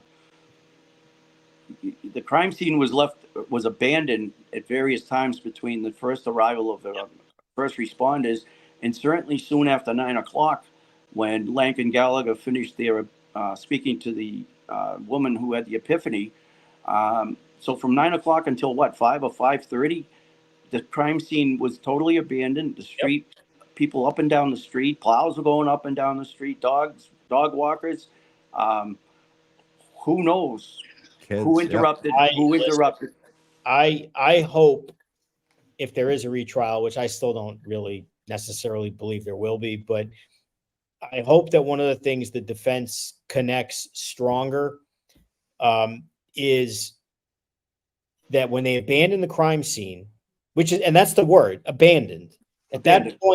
At that point, you've lost control of the forensic. All the evidence at that point is suspect. But if that crime scene had been properly secured by legitimate cops, which you would believe, no one's like thinking the cops responding or not, like, how do we frame anyone? They're responding, okay? And if that crime scene had been held properly initially by the Canton police and by whoever else who initially shows up and been held the way that, a real department would do it with a crime scene unit and processed and all that, this is the point I hope the defense makes. If that happens, then you can state with confidence they couldn't have planted taillight pieces. Okay. It could never have happened. And I feel like they might have left that a little bit out there in the sense to say, anytime the prosecution wants to say this is crazy, it's not crazy because the scene is wide open. Nobody knows who's coming and who's going. And once it's abandoned, it's abandoned. And you get a situation where you have two state troopers testifying with a straight face that, we made a decision, on our way to work, we're just going to drive by. What the hell? Maybe we'll see something. And lo and behold, every day they just found more and more. But you know what they never did? The first day they recovered something, they never said, oh shit, go get a shovel. Maybe there's more because we're missing a lot of the taillight. The second day, they never said, oh, let's shovel. No, it's just, let's let it melt. Let it melt. You don't know what Brian Albert was doing for those. Did they talk to him about it? You don't know these things. This makes no sense. This is like law enforcement, exactly how not to do it. And then they tell you with a straight face that, that's what we did. And we found it. And so did Berkowitz. 3 of us just found taillight pieces that the Berkowitz getting it on it is the funniest that the of all. CERT team couldn't find. Right. And the amazing thing is they hold the CERT team so they search at night, okay? And they find, according to them, taillight pieces. The CERT team. But it's dark. And there's big banks of where the snow was plowed. How in the hell at that point, as investigators, do you not say, we got to dig deeper and say, you know what? Secure this location overnight. And when the sunlight comes out, we'll do it. And you know what? Never mind the leaf blowers. If we need heat lamps, bring them out. Yeah. If it takes 20 guys shoveling, doing grid searches, we'll do it. How do you not say, maybe there's more taillight there, and the next day, as opposed to say, we're done. And then, Buchanan and Proctor will find the rest driving by over the next 2 weeks. How does anybody take that seriously? Well, Nobody but Mick Albert. Right. I think what you would basically, to summarize, I think what you just said, Mark, is if the police response to that crime scene at 6+ in the morning, assuming that that was the first knowledge the Canton police had of what took place there, and I think phone records will tell the truth on that. Maybe they did. Maybe they didn't know anything until 6:06. Maybe some calls were made. Maybe when Higgins went back to the station, he notified some people. There may have been some phone calls going back and forth sometime after 12:30, 1 o'clock in the morning. In any event, certainly had what we've talked about collectively, had somebody taken charge of that scene, perhaps the guy across the street, the highest ranking officer, perhaps in Canton that day, could have said, hey, look, we're going to do a protective sweep. We're going to make sure there's no other bodies here. Can we come in the house? And the answer should have been either yes or no. We want a consent search to come in the house. Yes or no. If you don't get consent, okay, everybody stay where you are. Nobody moves. Keep your phones away from your hands. Go apply for a warrant. Freeze the scene. Hold the scene. And I guarantee you, if they had got a warrant to go through that house that morning, sometime after 6:30, 7, 8 o'clock in the morning, we wouldn't be having this conversation, would we? Would we? You probably wouldn't. And, the other thing is, most cops who are interested in doing the right thing are inherently suspicious, that's a compliment, not a criticism, meaning what might have been in the house, is everyone okay? But also there's the added bonus of what Peter just said. It's an integrity test. You knock on the door and say, hey, what's going on? Do you mind if we just, is anyone in here? Have a look around. Now, people have rights and can say no. And you have every right to say no, get a warrant, leave. However, a cop is going to interpret that as, holy crap, what are they hiding? Exactly. And that is now going to actually, legally speaking, increase your level of suspicion and help justify getting the warrant that these knuckleheads claimed we never could have gotten. In other words, if if, Brian Albert, what happened? Well, we just came home from the bar. He never came in the house. I'm a police officer out like you. Well, do you mind if we just kind of look around the foyer? No.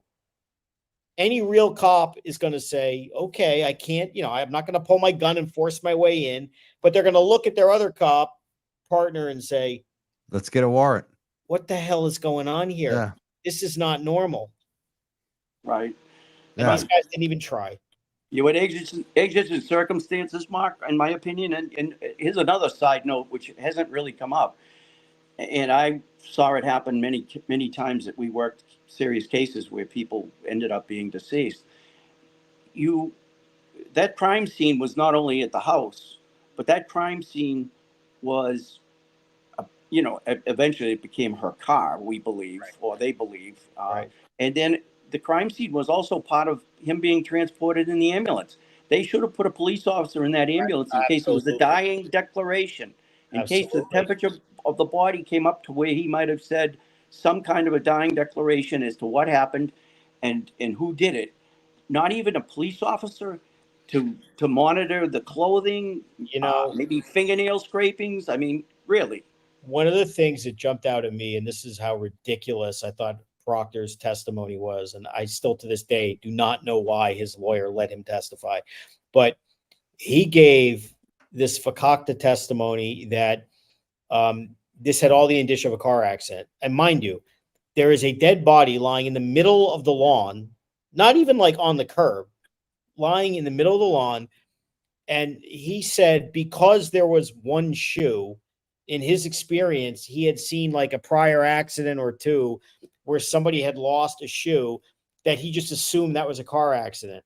Now, I'm not saying you would exclude it maybe as it being a car accident, but if that's your testimony, that had all the indicia of most likely being a car accident, that is ridiculous. And I don't know how the missing shoe wouldn't lead you to more logically believe it probably came off in the house, as opposed to one shoe in the middle of the lawn of a guy holding a glass without a coat.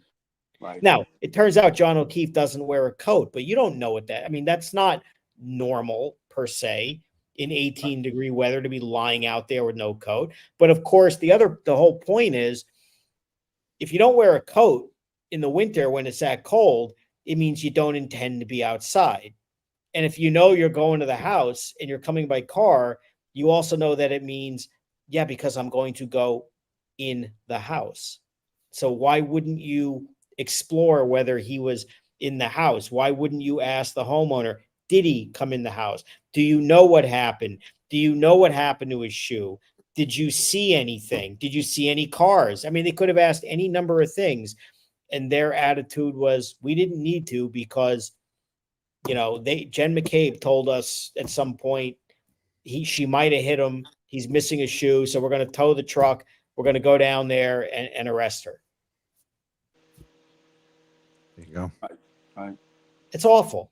I mean, it's awful police work. It just awful. Beyond the text messages and perjury and corruption. If you take them at face value, it's horrible police work. I think Mark, you can agree, and Mike, you probably will too. I think this case is going to be what not to do, police work 101 for many, many, many police academies across the country and maybe internationally. I think it already is. Look, I think everyone's taking notice of it. At Proctor, look, I hate to say it for him. I mean, I don't really care because I think he's a terrible person and what he did, and he deserves what he gets. But he's going to become a verb. Okay, you're going to get proctored. I mean, he's going to be such a poster child, like Peter just said, of how not to do things and what corruption is that he's going to become a verb. Yeah. I shouldn't say that while you're drinking. He's going to lose his job, lose his pension to become a verb. I love that. I got proctored. Anytime you get like something shady happen to you for the cops, I got proctored. That's just classic. It's so true. Yeah. Question came up for Peter. They want to know if you know Tom Beatty. I do. What do you think about him? What's the story on that? I reached out to Tom Beatty some time ago, after I had, heard some information that related to him and his family, and I actually met him at the courthouse a couple of weeks ago, and had pretty lengthy conversation with him. And in my opinion, he's a rock solid guy, and everything he told me had receipts, and he's certainly somebody you might see on the witness stand the next time around. That's what I was going to ask. Next thing I was going to ask, why wasn't he on the witness stand this time? And what did he tell you? As far as why he was not on the stand, I guess I could answer that the same way. I don't know, the same way that I don't understand why Wanless wasn't on the stand, Mike. I would rather leave what he told me out of our conversation right now, courtesy to him and his family, and with the idea that probably he will likely be revisited by probably by the defense in this case.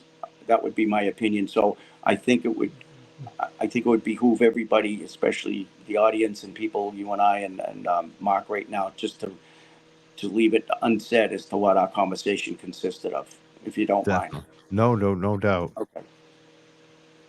And you don't have to answer this either. I wonder if he hasn't talked to the feds too. I'm just guessing he might have. You maybe not even say anything about it.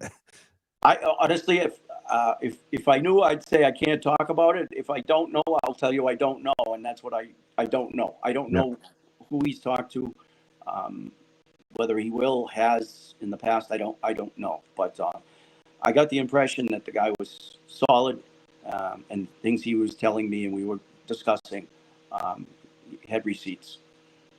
What about they were questioning what you think about Lank and Saraf, the police officers from Canton? Those are questions directed at me? Yes. Okay. I think the responding officer, who was Steve Saraf, I was a supervisor when he came on the job initially. 27 years, I think he's been on the job. I think there was a lot more he could have done. Is that his fault after 27 years, or is it a function of training and experience? You got to look at training and supervision. At some point, John Good arrived at the scene. He was the on-duty sergeant. I believe he called somebody in to relieve him on the desk, and then he responded to the scene. I think there could have been more done. I think it had to been a proper assessment of the scene. The body location should have been certainly marked, and Saraf should have climbed in the ambulance and ridden to the hospital with the victim in case there was a dying declaration, or he was there to witness property, clothing, wounds. They cut the clothing off. That's what paramedics do when you have a trauma victim. We've seen pieces of the clothing that had scissors had cut them.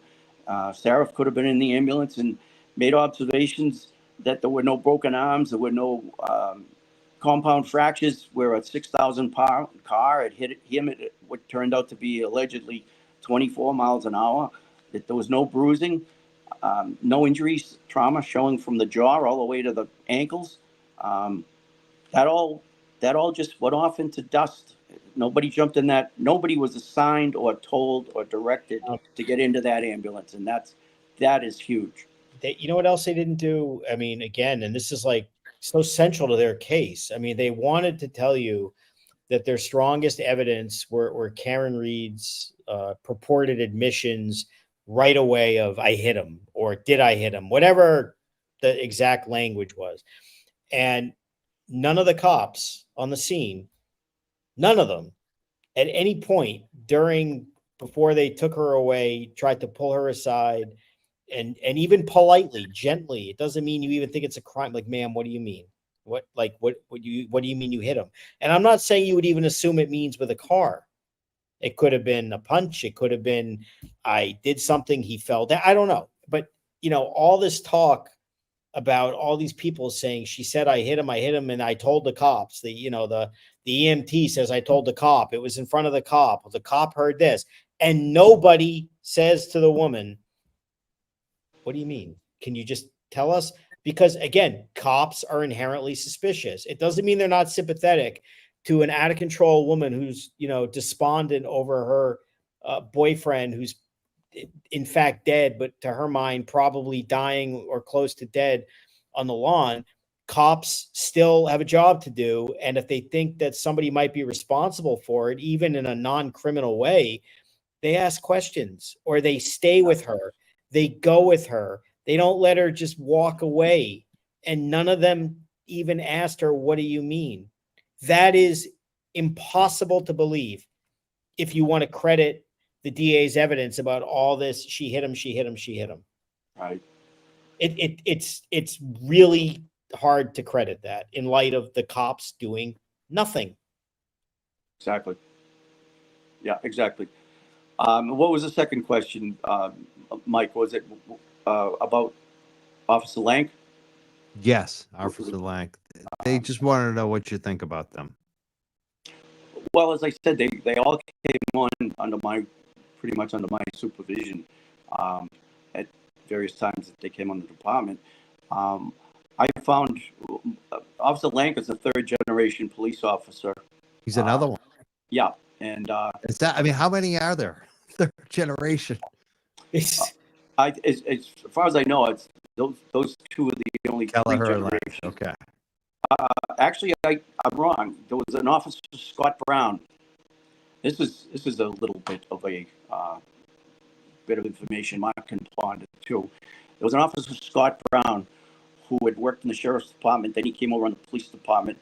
His dad was a police officer on my job, who I worked with closely, and his dad was, in my opinion, just a rock solid police officer. He became a detective, and Scott's grandfather was a police officer. So he also was a third generation police officer. He was a great officer on the job, very diligent. And I worked with him, and I have nothing but good things to say about him.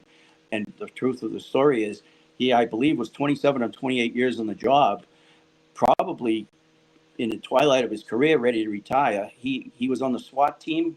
I believe he was a sniper. I believe he had a canine for a number of years, German Shepherd. He was just a good, well-rounded officer. As far as I know, he just transferred from the Canton Police in the last 6 months to an adjacent town.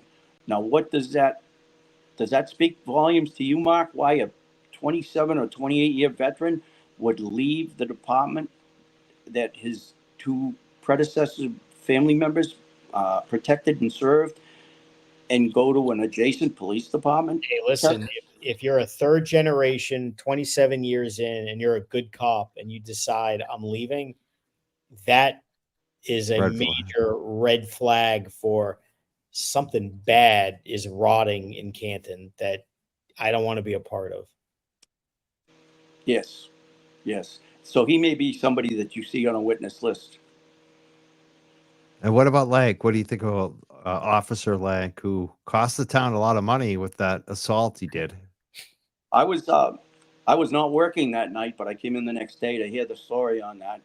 I would tell you that, like Brown, Lank was he was a go-getter. He had several good arrests. He had several gun arrests, illegal possession of firearms. But I guess the jury's still out, to use the expression or the term, the jury's still out on the way he conducted himself in this investigation, and I guess in the Birchmore investigation.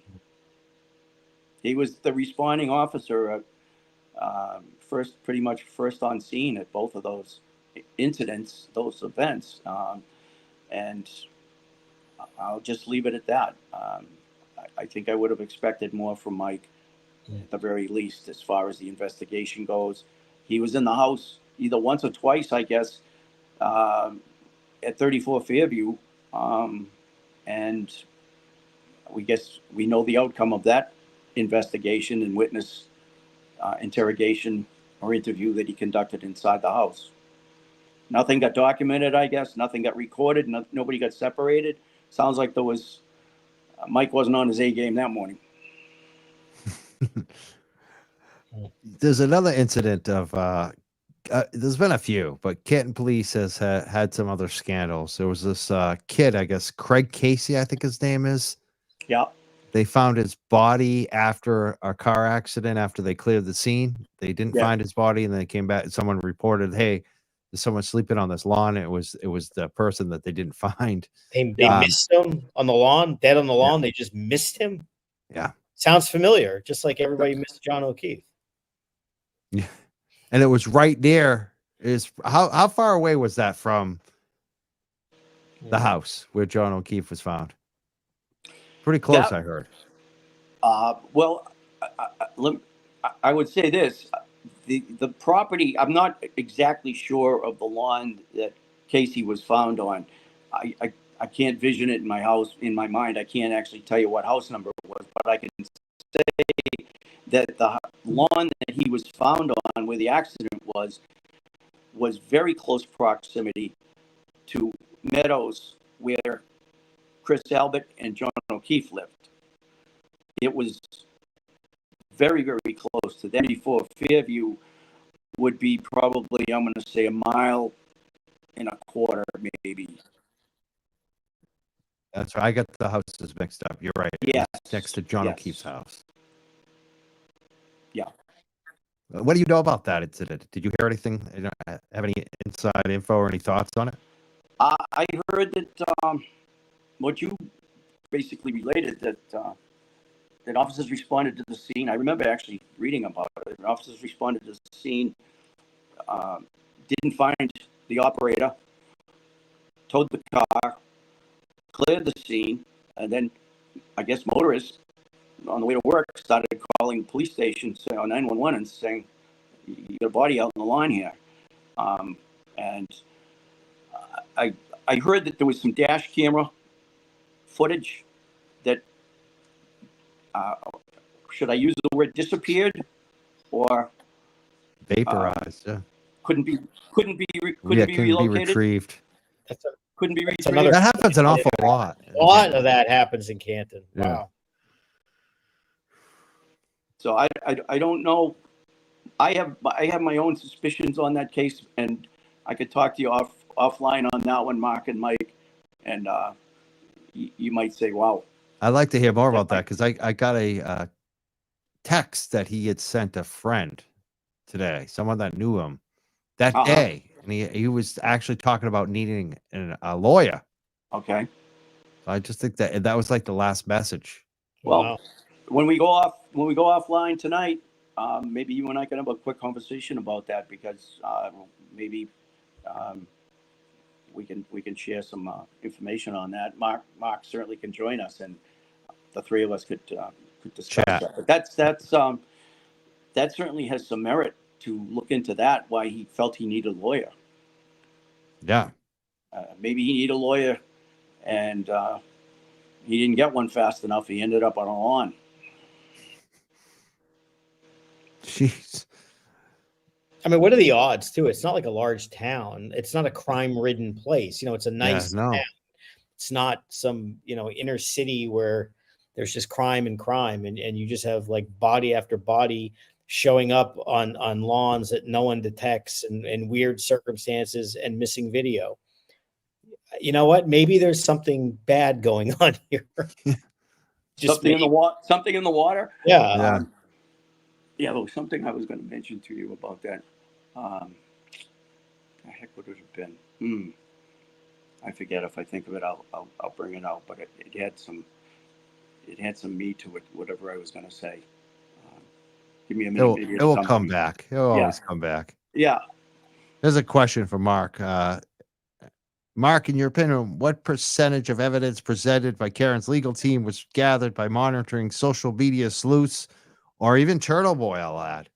I don't know. I mean, obviously some of it, and that's a rarity because most cases aren't like this. You don't have a resource bank of a really lot of intelligent online sleuths and digging and journalists And again, you know, journalism today, it's a non-traditional kind of thing. I mean, if this was being covered in the old-fashioned way of, you know, in a case in Massachusetts, the Boston Globe, the Boston Herald, whatever information they would get, they'd hold for a story. I mean, and it would just sit there. But, you know, you have journalists covering it now who have opinions. And, you know, it's a little different than it used to be, you know, obviously with certain people, you know, who we're talking about. And that information gets out. It gets out in live time. It gets out quicker. There are relationships and whatnot that get generated. So I think that clearly helped them. And you definitely saw it in this case. I mean, the whole stuff about all that Katie McLaughlin stuff, that was all Aiden that they were using, clearly. Those photos that the judge, you know, ultimately didn't allow much of, and that ironically, if you recall, the DA said that you know, he was unaware of, which is just complete bullshit. They're obsessed with him. Trust me. I know this. They watch everything. Yeah. Oh yeah. So, yeah. So obviously, I mean, they cite his stuff as the basis for, you know, everything. Anyway, the point is, I think they had a lot of access to that and a lot of online sleuthing. And you've seen, you know, obviously, Mike, who a lot of these people are, these are like better than private investigators in many instances. I mean, the stuff that people find and analyze is crazy. What percentage? I don't know. I mean, it's almost, again, you're dealing with lawyers who are experts at this game. Okay. So they do a lot of stuff on their own. They do their own analysis, and even a lot of stuff that you would find from other people, you may not find useful or relevant, not in a disrespectful way. It just doesn't fit with what you're trying to do. So what percentage? I don't know, but it was real. That I know. It's a question for Peter. Does Peter know anything about the Birchmore case and which cops are involved with that case? I have been pretty much committed 99% of the time to the Karen Reed case for the obvious reasons. However, I can tell you that I've done many standouts on behalf of the late Sandra Birchmore and her fetus, unborn baby. I've become a lot more familiar with the players in that investigation. Some of the officers that were first on scene to do a well-being check 4 days after I guess she had been murdered. Now, not suicidal. So I do know some of the officers that were first on scene. One of them has since left police work, and Lank is still working. So I don't know as much about that case. I'm learning quickly. I'm following it now. And I think from what I'm hearing is the Attorney General's office is moving at a fairly fast pace on indictments. And I don't think we're going to have to wait nearly as long for the resolution on that case as we have had to wait for Karen's case. Oh, I hope so. Which cop left law enforcement? It left the Canton Police Department. Yes, that you said it for the Senator Birchmore. It was an officer, John McCourt.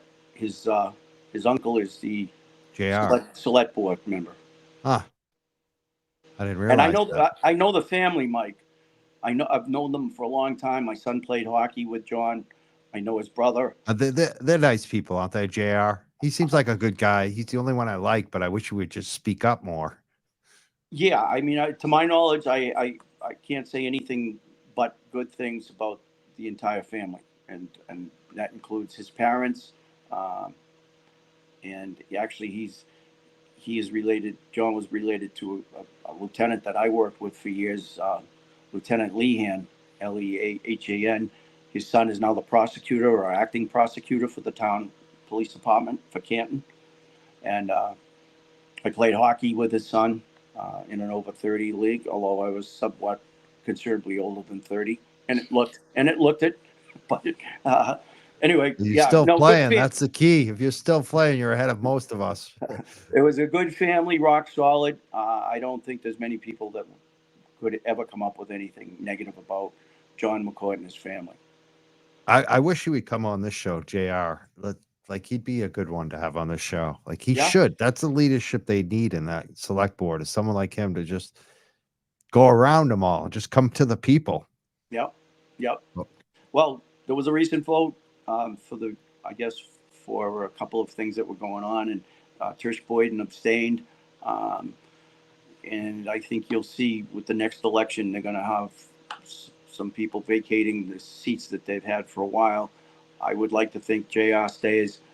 I heard he's not. I heard he's not running for re-election. Oh, okay. So you know that's a rumor, but I mean, we'll see. Yeah, I think, yeah.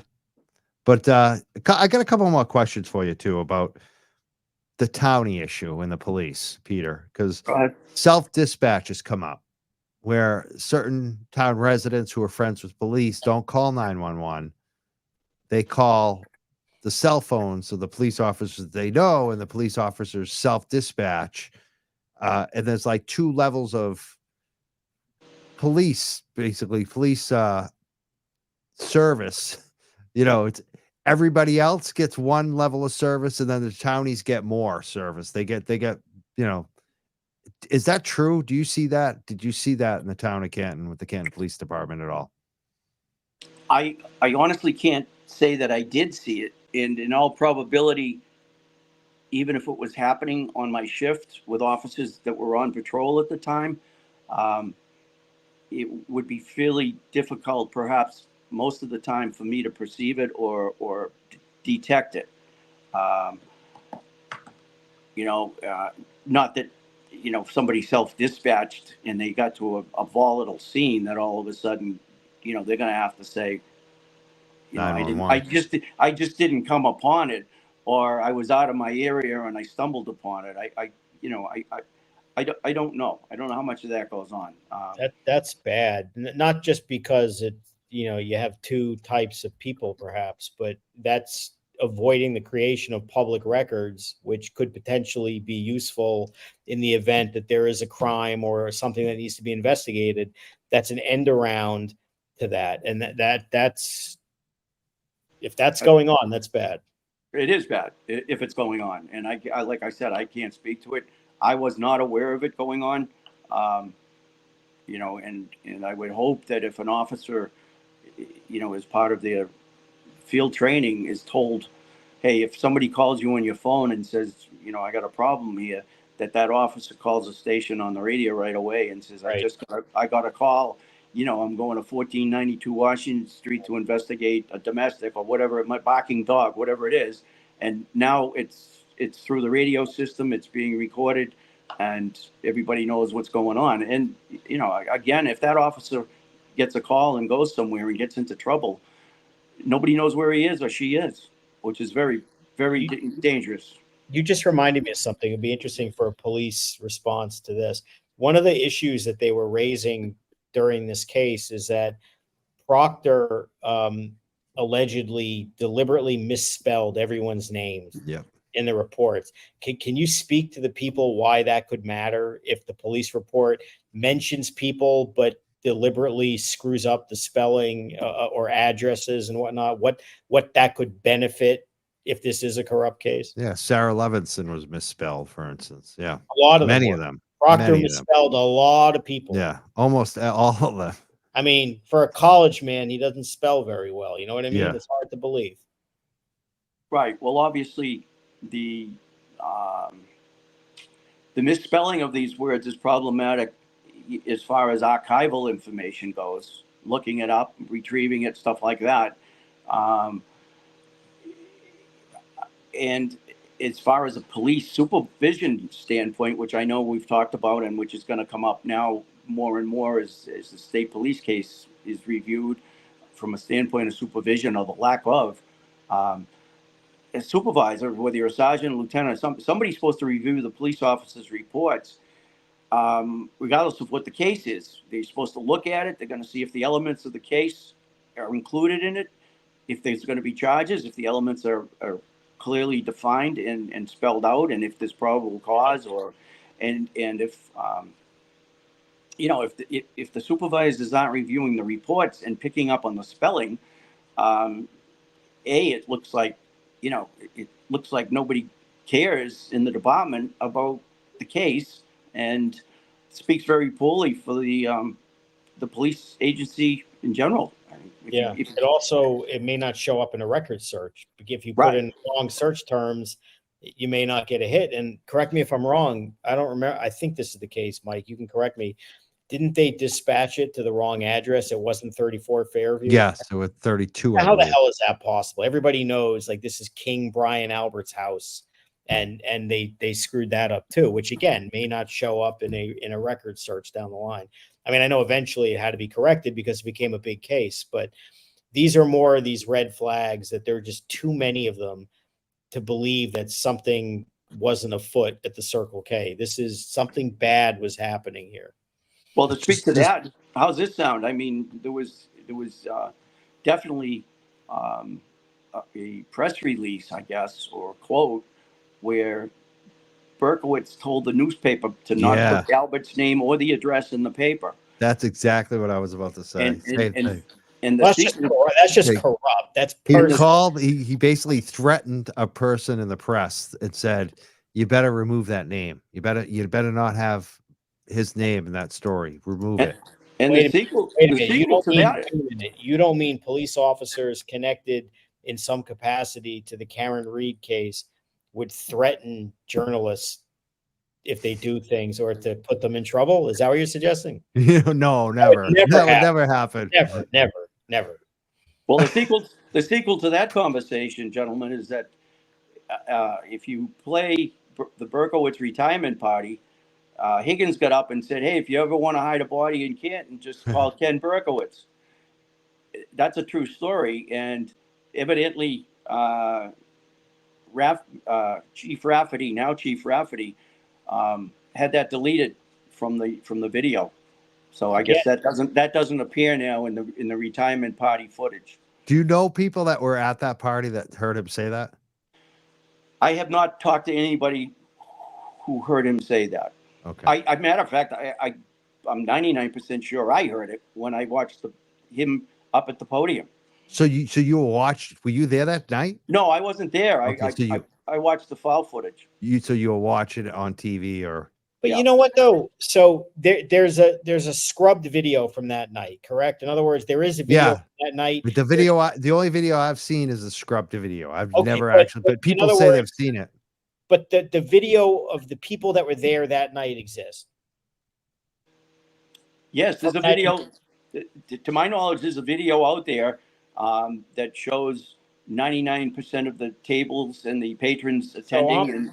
I'm getting that video and getting a private investigator and interviewing as many of these people I can and seeing how many live witnesses are able to say that, Higgins likes to give the jokes that, Berkowitz is the guy to bury the bodies. Right. And, when you need taillight found, you can connect the dots.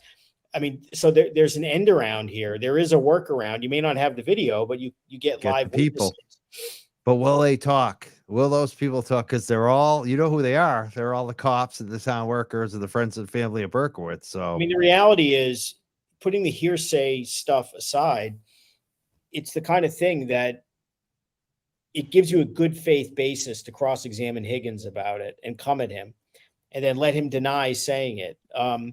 If Berkowitz is around to testify, that's kind of a weird thing how he never materialized. He apparated in and out of video, but he never apparated into the courtroom.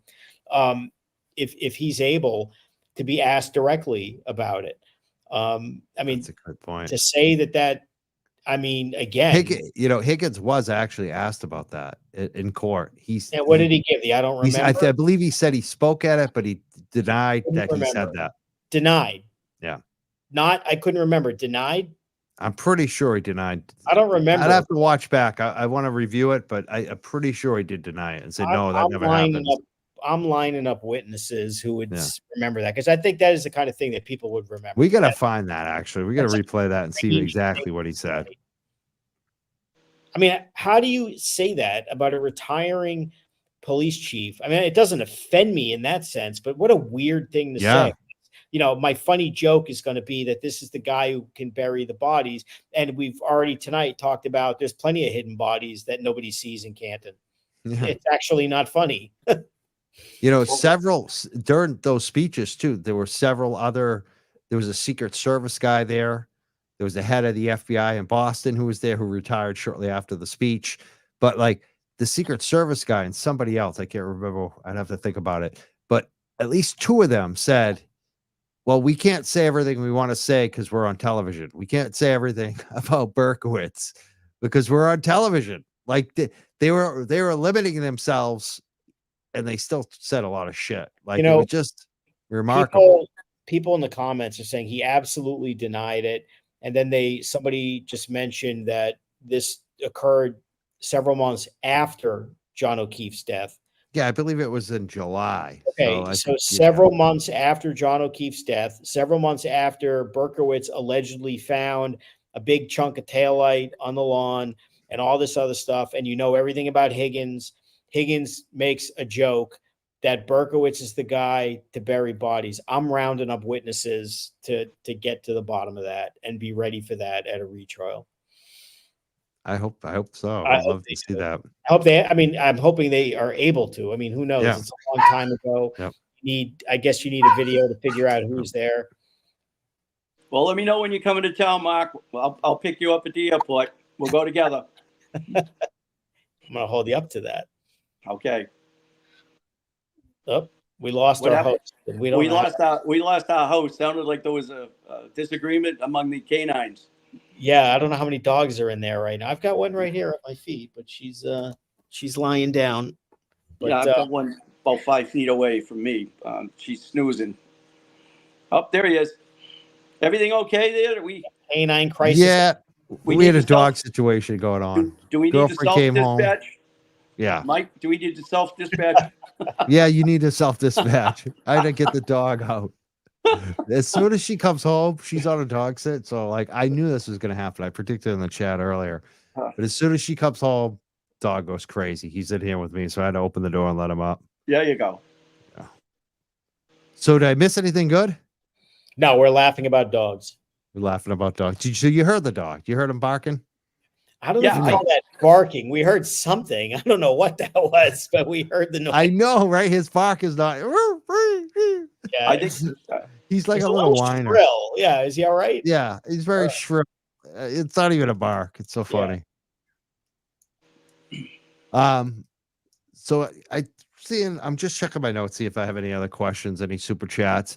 We've been over 2 hours. What are your final thoughts tonight? We'll start with Attorney Bederow. Anything you want to bring up or talk about, or maybe even you want to talk about your big news? You're on the Aiden Carney defense team now. Yeah.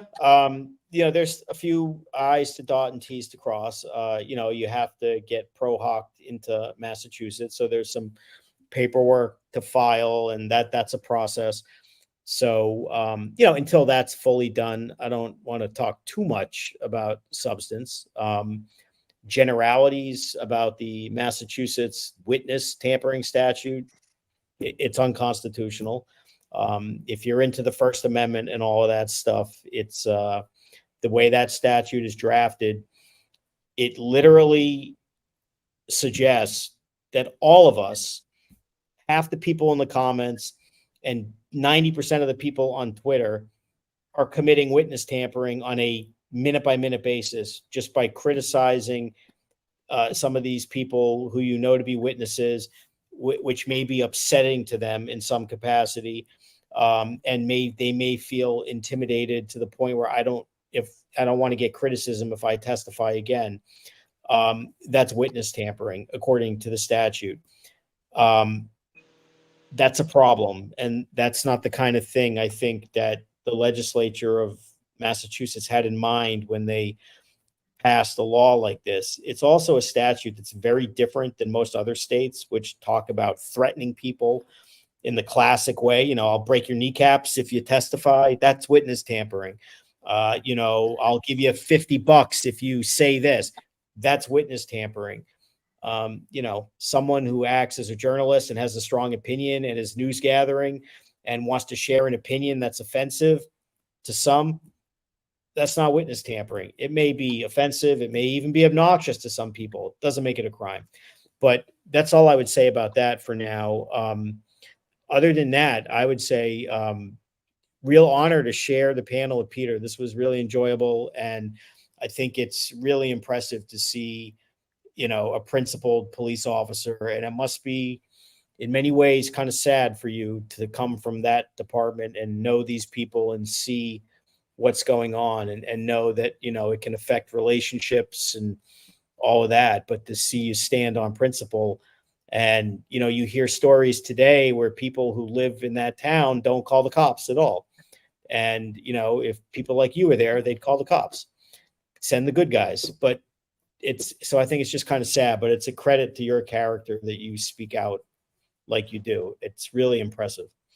Well, I thank you for that positive feedback. I can honestly tell you that what you just said is unfortunately very true, that a large number of people that I have talked to or reached out to me to tell me some information refuse to get involved out of sheer fear. Yep. Will not come forward, told me not to get involved. I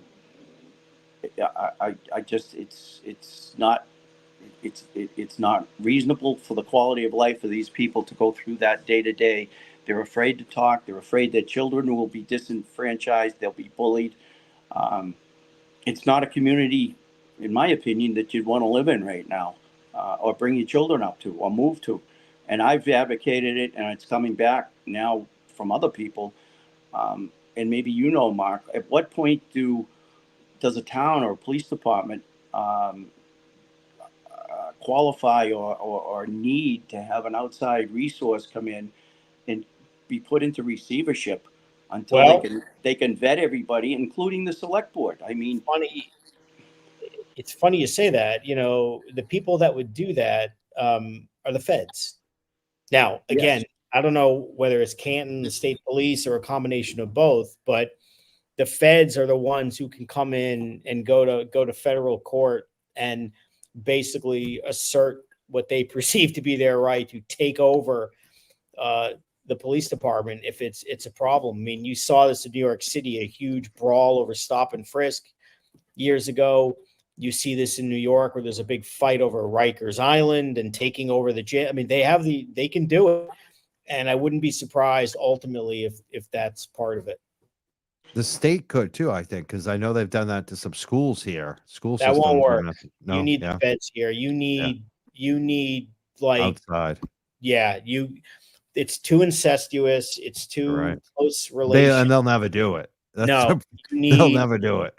You need. I mean, I've only seen them do that with school systems. I've never seen the state do a police department. The key is this, because the person who would be in charge of it is a federal district judge, okay, who is not going to be a Norfolk County superior judge. I mean, can you imagine a judge in Norfolk County dealing with this? I mean, that's ridiculous. No. Right. A federal district judge in Boston who could care less about how they do things in Canton will lay it down. Here's how we're going to do it. So it would be the feds for sure. Excellent.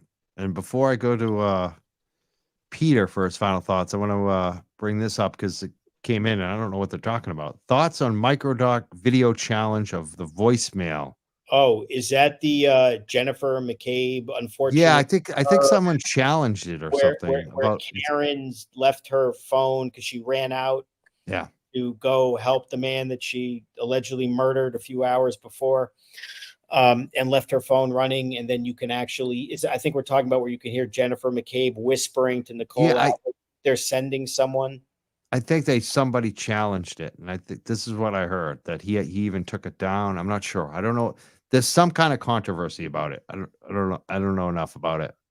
I don't know, and if I'm misquoting it, and if there's a legitimate interpretation, then maybe the best thing to do is wait and see where that goes. Yeah, I think that's the best thing, because I saw something on Twitter about this today, and it seems like there's some kind of controversy. Like I didn't know there was controversy about it. I had no idea. We'll talk to Microdots. We love him. He's a good guy. If there was an issue, he'll let us know. We'll look into it.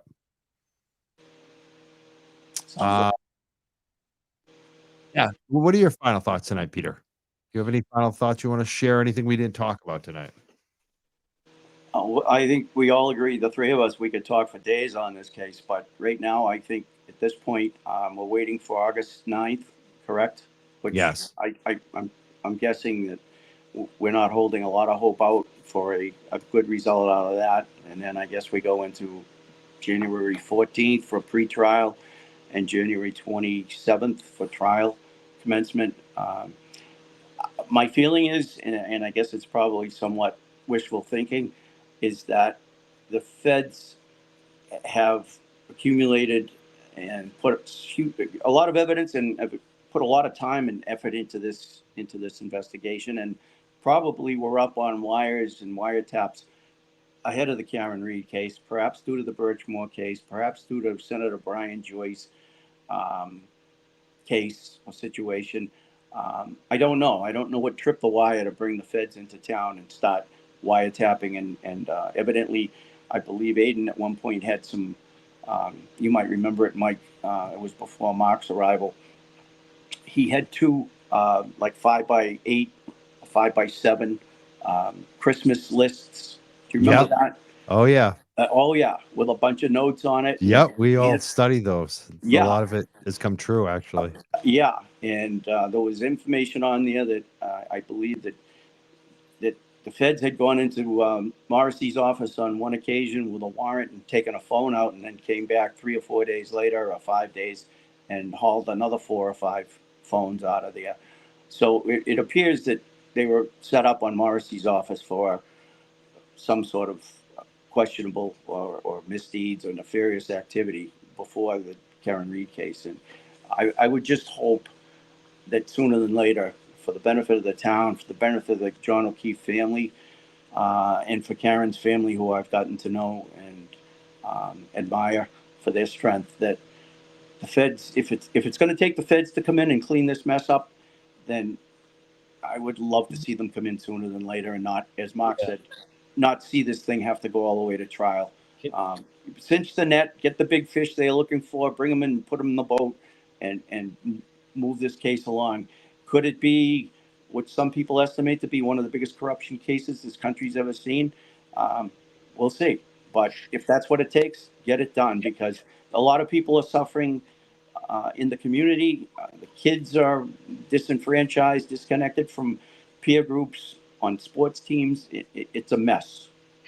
There are so many weird things happening in this case that you just never see and should never happen. You know, one of the obvious ones is, 4 state troopers are being in some process of investigated or disciplined, which is crazy. But one of the things Peter just said, if it's true that the feds were wiretapping, doing Title III wires inside a state prosecutor's office. Okay, that does not happen. I can't tell you in stronger terms how crazy that is. And if that's happening, that's the biggest thing of all of anything they're doing, because that would mean that they're essentially listening to every phone call that would be coming in and out of that office. Unless they're minimizing it, which is you don't have to get into the legal mumbo jumbo, but that's, you don't get wiretap applications for a DA's office. Moreover, in order to get a wiretap application, it's hard enough anyway. You have to swear out affidavits to get a district judge to sign it that basically say there's no other way we can do this. You have to get high-level signatures from Washington, D.C. It's a big deal, okay? Now, add the additional layer, Your Honor, the target of the wiretaps is the sitting district attorney of the county, who's doing his own confidential law enforcement stuff, but we need to tap that. And a federal judge says, okay, yikes. That is beyond bonkers. Whatever comes after bonkers, it's that. Yeah. Yep. In our state, we've had several Speaker of their houses, go to jail for corruption. We've had U.S. Congress member Nikki Marvulis. I don't know. They call them Nikki Pockets. No sure. I mean, there's been so many, but I've never seen a DA actually go to jail in Massachusetts. So this would be like if that happens, that would be one for the books. Don't go to jail. I mean, else, Guy. I mean, we I can mean, talk. Congress reps are more likely to go to jail than I mean, that's DAs. the only DA I know. I mean, well, it's not the only one, but we could Yeah. bring Very Wendy rare. Murphy on and talk about her friend Mike Nifong, that distinguished prosecutor Yeah. in North Carolina. He went to jail. The district attorney in Suffolk County, New York, and his chief prosecutor went to prison for a federal corruption probe in the Eastern District of New York. They investigated the Brooklyn DA that I've dealt with years ago on a million of these things. They never charged him, but even in Brooklyn, they weren't wiretapping the DA's office. That is, my That's God. hardcore. I mean, if that's true, I don't know that is. Yeah. People have said that, and that's It's wow. wild. Yeah. We'll see. I mean, this is we'll see what happens with the feds. That's the big thing. We got a question from one of our moderators. They want to know if they could be your paralegal, Mr. Bederow. We'll talk about that. We'll talk about it, Jen. Hit me up. I'll get you in touch with Bederow. Thank you so much for being here, Attorney Mark Bederow. And I also want to thank retired Canton Police Department Sergeant Peter Murphy. Thank you both for being here tonight. It was an honor and a pleasure to grift with both of you for 2 hours, and let's grift again sometime soon. Perfect. I agree. I second that. And it was great speaking with both of you and sharing some information that I feel is going to be revisited very soon. And let's hope that it doesn't go to trial and it gets rectified before then in the ways we've just discussed. Let's hope so. All right. Thank you guys so much. Have a great evening. Take care. You too. Thank you. Have a great night. Bye-bye. You too. And we're the Young Jerks. I'm just going to check out some super chats and all that stuff. Thank you guys so much tonight for supporting us. There was one that came in that was a bunch of you actually bought new memberships, which I really appreciate. You gifted memberships. There was some very generous donations tonight as well. There was one, Nancy S. She gave $100. That's amazing. Thank you so much. Very generous. Thank you so much, Nancy. Ashley gave $5 on Venmo. She says, as I've mentioned before, the Young Jerks is a family show in our house. And the consensus is this is the best and most informative show to date. Great crew. Props to Peter. Thank you so much, Allie. I said Ashley. Allie. Thank you so much, Allie, on Venmo. She said this was one of our best episodes yet. She's a regular listener, and her whole family's listening. Thank you so much, Allie.